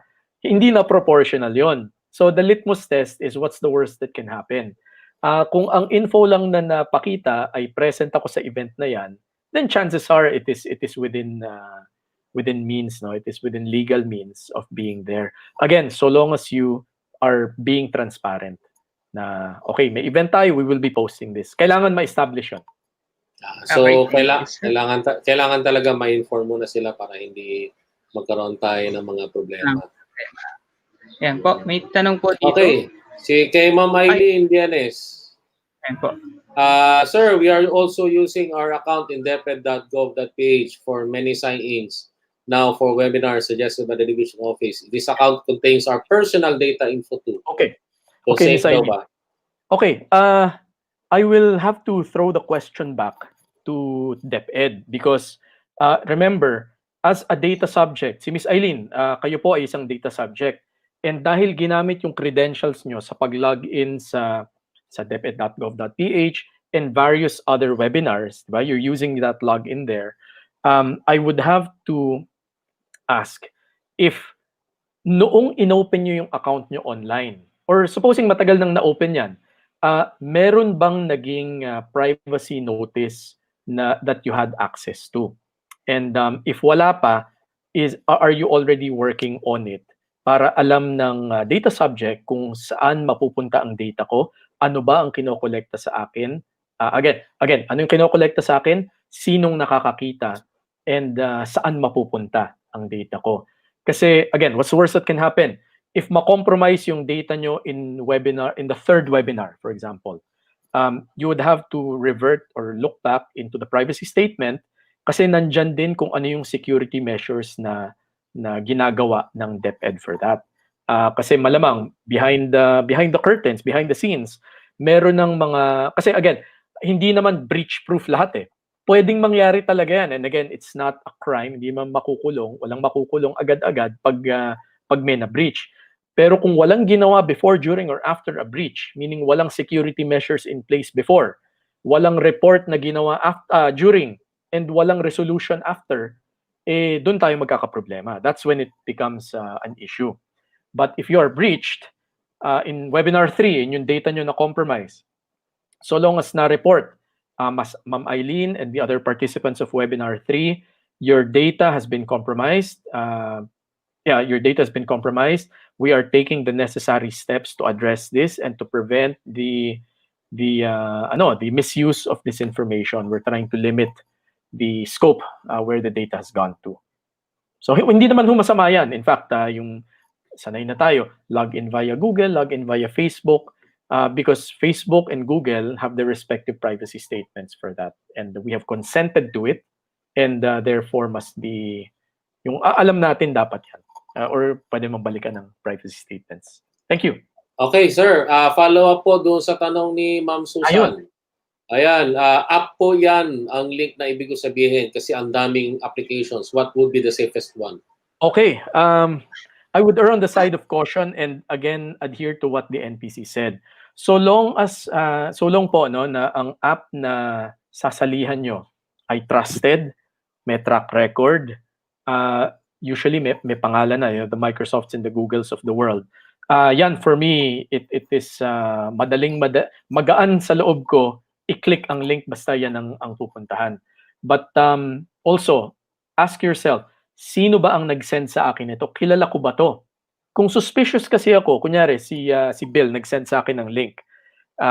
And bago ko i-click, nag-send ba siya sa akin ng nag-abiso ba sa akin na Francis, I'll be sending a link to you. Kung hindi, tatanong ko, Bill, nag-send ka ba sa akin ng link to log in somewhere or to click this app? Pag sinabi niyang hindi, ay magdadalawang isip ako mag-click dyan. But if sinabi niyang yes, it is the link to get you to today's webinar, di ba? Yung ito, the platform that we're using now. Kung gano'n, okay, I'll be kampante akong i-click yan. But so ask yourself, where's the app going? Who sent it to you? And are you expecting links in the recent past? And if the answers to any of those are no, be vigilant. Minsan kasi so kunyari yung hindi lang link to a webinar, minsan app yan. So kung send sa inyo yung pamangkin nyo, you can ask them, hey, did you invite me to TikTok or to Candy Crush, di ba? Kung ang sagot niya yes, okay, sige, I'll continue clicking this because it was initiated by that link, by that platform. Thank you, Ms. Susan. I hope klaro po. Thank you, sir. Okay, meron naman, ayan. Eunice, okay. Sabi nga, ano raw pinaka-safe na platform to conduct teleconference for us teachers? Okay. Ako po, I will be very frank. Biased po ako dahil it is what we use officially. No? It is Microsoft Teams. Google Meet is something I'm comfortable using and I've attended webinars too. Cisco WebEx, that's also very good. And what do these three apps have in common? I'll use a technical term here, but they have enterprise-grade security. Meaning, pang large scale na po ang naging security settings nila to be able to address volume, meaning sa dami ng users, and the amount of traffic that travels. Encrypted yung communication nila, walang natatago basta-basta, diba? Unless may nag-record, but that's another thing. So I would always err on those trusted apps. Again, ang NPC's trust ngayon ay trust, no? Kaya the Microsofts, the Googles, and the Cisco WebEx, those are all really good ones. For non-official business, marami na dyan. You have the Facebook Messenger, you have Zoom. Pero ang usapan naman dyan, wala namang confidential info being disclosed. So if it's a discussion between friends or your close circle or your family or barkada, I'm happy to use any other platform for personal purposes. But pag official, ibang usapan. Okay. May from Ma'am Dita Flores. Hello po, Okay. Sir Francis. May I ask how safe is the LIS of DepEd since it has all the data of our students? Okay, LIS, a learning management system, I suppose. Okay. Mahirap ko po masasagot yan, Ms. Ditas, kasi I don't have visibility on the infrastructure, or the security or the cybersecurity measures that you have in place.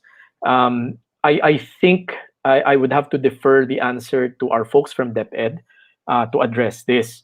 Ideally, the DPO or the IT security team can give more context and give a more comprehensive answer on this. As a third party looking in, mahirap po ma-assess at face value. I'd have to do my research, and at the moment wala po ako niyan. But you can reach out to DepEd or your DPO or their DPO for that matter. Okay, so meron pong follow-up question dito, yung kay Sir Dennis kanina, yung kay Ma'am Eunice, ito raw po. Are teachers allowed to post pictures of learners on social media together with their activities inside the classroom? Okay. Posting on social media is something different kasi you are now traversing platforms. What do I mean by that? Gumamit kayo ng isang, kunyari, nag-Zoom kayo or nag-Microsoft Teams kayo. Tapos, tumawid kayo ng platform to Facebook. So, in the eyes of the law, you are looking at two different privacy settings, di ba? Privacy notices. You're looking at Microsoft Teams or Zoom or whatever telcon, webcon app that you're using. And then you're looking at Facebook. So, pag nag-post kayo sa Facebook, Facebook privacy notice ang papansin niyo. Pag sa Microsoft Teams kayo, Microsoft privacy notice ang magkaiba yan. Diba? Although sa atin, streamlined kasi one app going to another. So, ako, again, I go back to the principles, no? Transparency, legitimacy, and proportionality. Because you're talking to students, baka to them, the fact that you're posting pictures is something fun, diba? Something good for them. Oh, hey, I'll be featured on someone's page. Patag, ha? Diba? Minsan ganun yung usapan. Patag na lang. But at the core of privacy, you stick to the principles and say, oh, guys or students, I'll be taking a picture. Pwede ko bang i-post? No? That is still best practice. I know it sounds very bookish, very textbook, very corny, no? Imbis na candid yung shot, na bigla kayo nag-screenshot at pinost nyo, that may be a violation because remember, the students logged into your webinar for purposes of learning, diba? They wanted to attend the lesson. But if any of those students are familiar with the law, the fact that you took a picture without their consent, what they consented to was attending the webinar, diba? And using the information that they'll be submitting for purposes of a webinar. They did not consent to them having their picture taken. Those are two different things. The fact that you're in the webinar, hanggang dito lang ang pwede mong gawin. Pero pag nag-picture ka, lumabag ka na agad So you have to be careful. You have to tell them. Chances are they'll say yes. And again, this is, you just have to disclose. I'll be taking a picture, but I'll be using it for social media because I want to show off that I held a class or class is done. Diba? Long weekend time, lalo na next week, June 12. Things like those. But you just have to get their consent. Just iwas lang tayo kasi chances are, okay, how do you push that envelope? Meaning, how will you let them exercise their rights? Remember, students are data subjects too. Pwede nyo sabihin, I'll be taking a picture. For those who don't want their pictures posted, please turn off your cameras now. That's one way. Diba? You have allowed them to exercise their rights. It's a step, it's an additional step that you take, but you're protecting yourself. Kasi remember, a breach can happen not just between a data subject in an institution, pero pwedeng person to person Bakit mo binigay yung birthday ko dyan? Hindi mo naman ako sinabihan. Bakit mo binigay yung cellphone number ko dyan? Hindi ko alam. Ba't bigla akong nasali sa ganyan? Or in this case, ba't mo sinama picture ko dyan na hindi ako tinatanong? So to the educated privacy practitioner, they can always question your motive there. Had I known, edi dapat in-off ko yung camera ko. So just be careful. And the same way that they're being vigilant, your students are being vigilant. Be vigilant as well. Again, I may be looking at it from a very extreme angle or very acute angle na talagang niche case yan. And chances are, more often than not, they'll say yes. And, sige, patag na lang. Yan. Baka ganun naman mangyari, pero magandang sabihan nyo na sila. Pero may mga sir, may dagdag lang din ako. Sure. Doon sa mga estudyante sa iba sa private schools, they don't really actually post pictures kapag lalo na kung if it tails the grade section doon sa kasi nga baka nga sila ay habulin ng ibang tao na siguro pwedeng magkaroon ng interest, no? Malaman nila na taga rito pala to sa school na to, ito yung grade section. So it may entail talaga na a breach, no, doon sa information. Simpleng information lang pero napakalaking bagay ito para sa security ng bata. Siguro isa rin sa mga pwede nating i-consider is yung nga sabi mo nga Sir Francis, ano, yung ang tawag dito, pagpayag, no, ng lalo especially ng magulang if it is 17 years old below, no, hindi basta-basta talaga binibigay yung mga information ng ganyan. Kasi minsan ang mga bata nabubuli sa mga information, kahit mga a little information na binibigay through Facebook ay nagiging tawag dito, nagiging subject for bullying. That's true. Yan Nagiging isa sa mga minsan yung mga mukha ng bata natin, sir. Oo. Katatawanan ng iba. And Gina- totoo yung sabi nila that a picture paints 1,000 words, no? Pag may picture ang isang bata inside a campus, you already know their face. You already know their location. Kung may hawak na cellphone yan, alam niyo yung hawak na model ng phone niya. Why am I talking about cell phones? Kasi ang cellphone nyo, pag nag-access yan ng data, may IP address that sends out anong model yan, anong OS ang gamit. And sometimes, if you put that info together, it starts to identify with one person only. So, yeah. Just be careful. Hi, Sir Jun. Welcome back. Okay, Sir Jun. Yes. Okay. Marami pa bang tanong, Sir Bob? Wala na.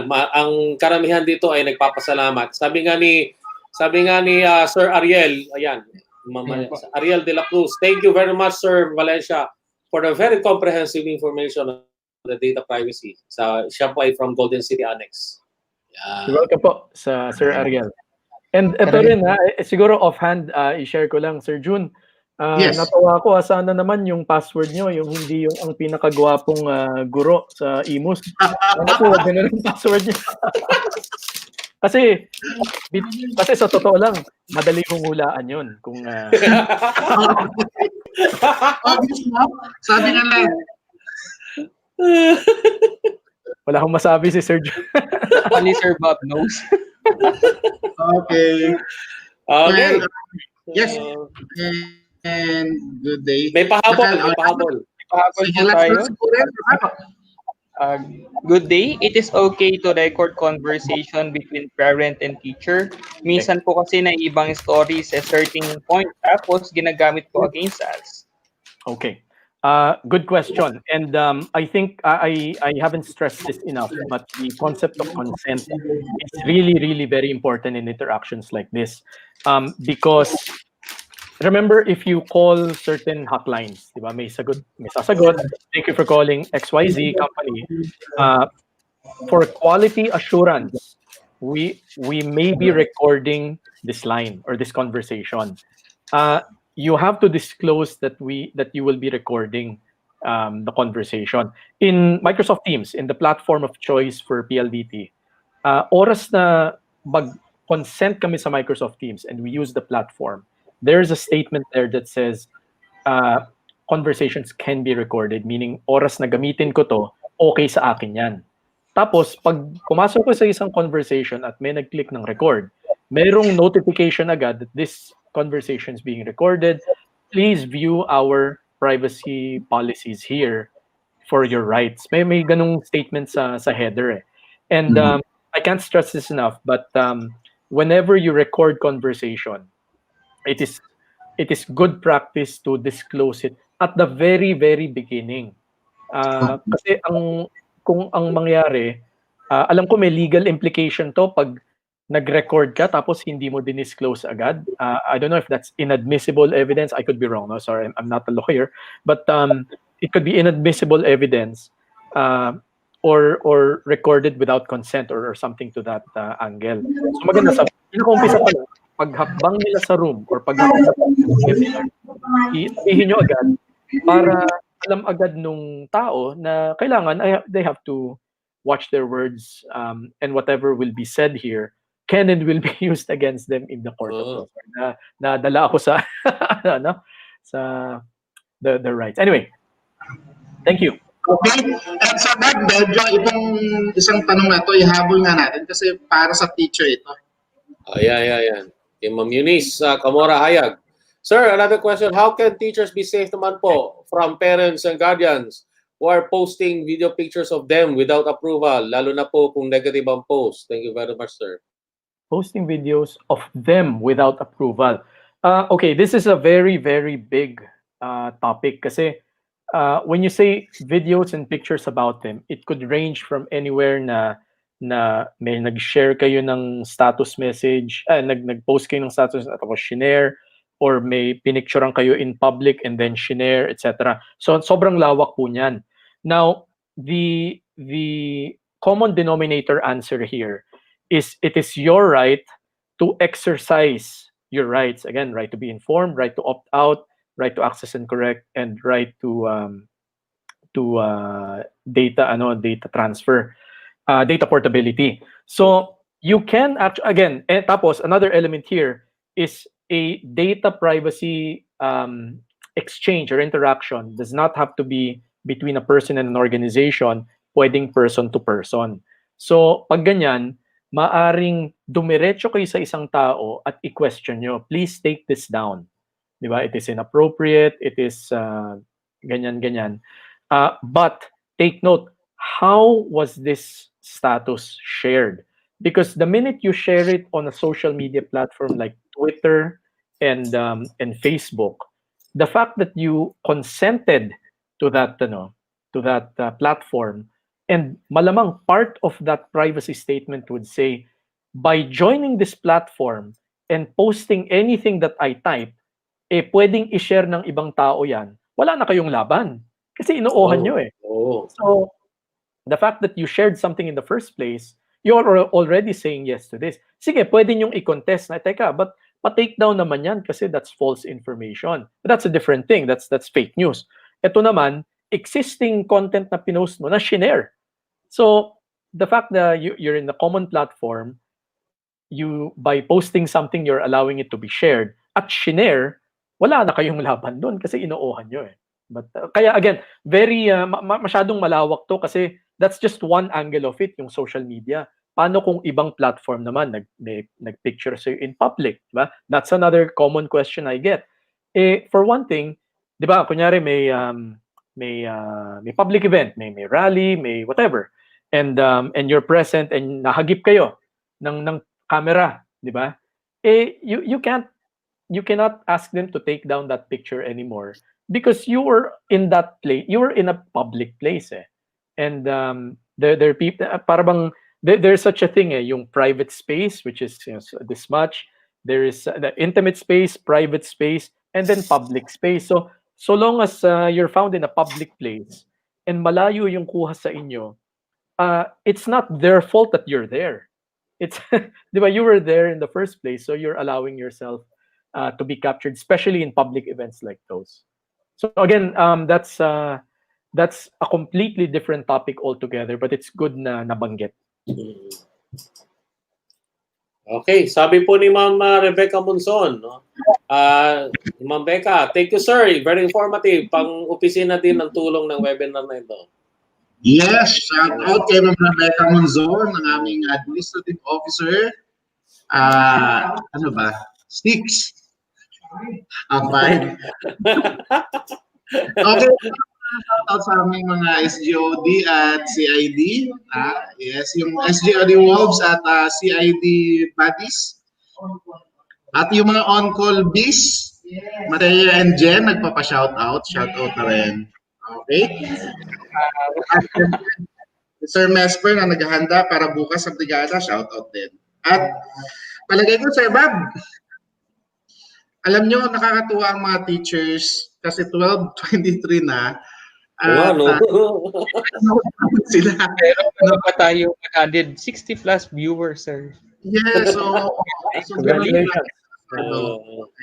okay, so ito na yung tapusin natin yung morning session natin.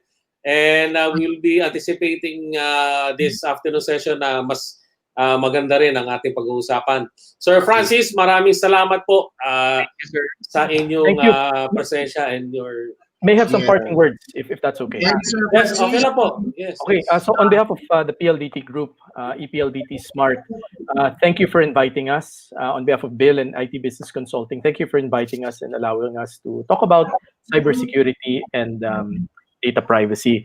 And siguro ako I also like closing it this way na with 20,000 confirmed cases as of yesterday, it is now our time to come together by staying apart. So if you are not, kung hindi naman po essential ang gagawin nyo, it's best to stay at home. So, yun lang po ang aking parting word. Sir Francis, in behalf of DepEd Imus City, and pinaparating po ng aming Schools Division Superintendent, Dr. Rosemary Torres, and Assistant Schools Division Superintendent Ivan Brian Indoctivo. Maraming salamat po sa pagpapaunlak sa aming imbitasyon. Okay? At syempre, maraming salamat. Shout out Arlene and Regine, kasi sila talaga yung kausap ko lagi dito eh. And then sa totoo lang, kagabi lang kami magkausap ni Francis and Deville through email, kagabi lang. Okay? And Francis, marami pa kaming invitations palagay ko. Kaya sana wag kayo Okay? And thank you at sa susunod. Okay, maraming salamat Sir Francis. Gandang hapon po sa inyo lahat. Okay, Sir June, Sir Dennis, tapusin natin yung ating morning session. Anong oras po sila public, sir? Yes. 1:30? Anong oras tayo? Actually, mag-aantay na yung ating speaker ng 1 o'clock. So palagay ko yung iba dyan kumakain na ngayon. Sige. Still 1 o'clock pa rin tayo. Sir, okay, sige. Pagkain na tayo? Pagkain tayo? Mamaya natin mag-usapan. Okay. Yun, 1 o'clock po. Maraming salamat. See you later. Sir Dennis, do the honor.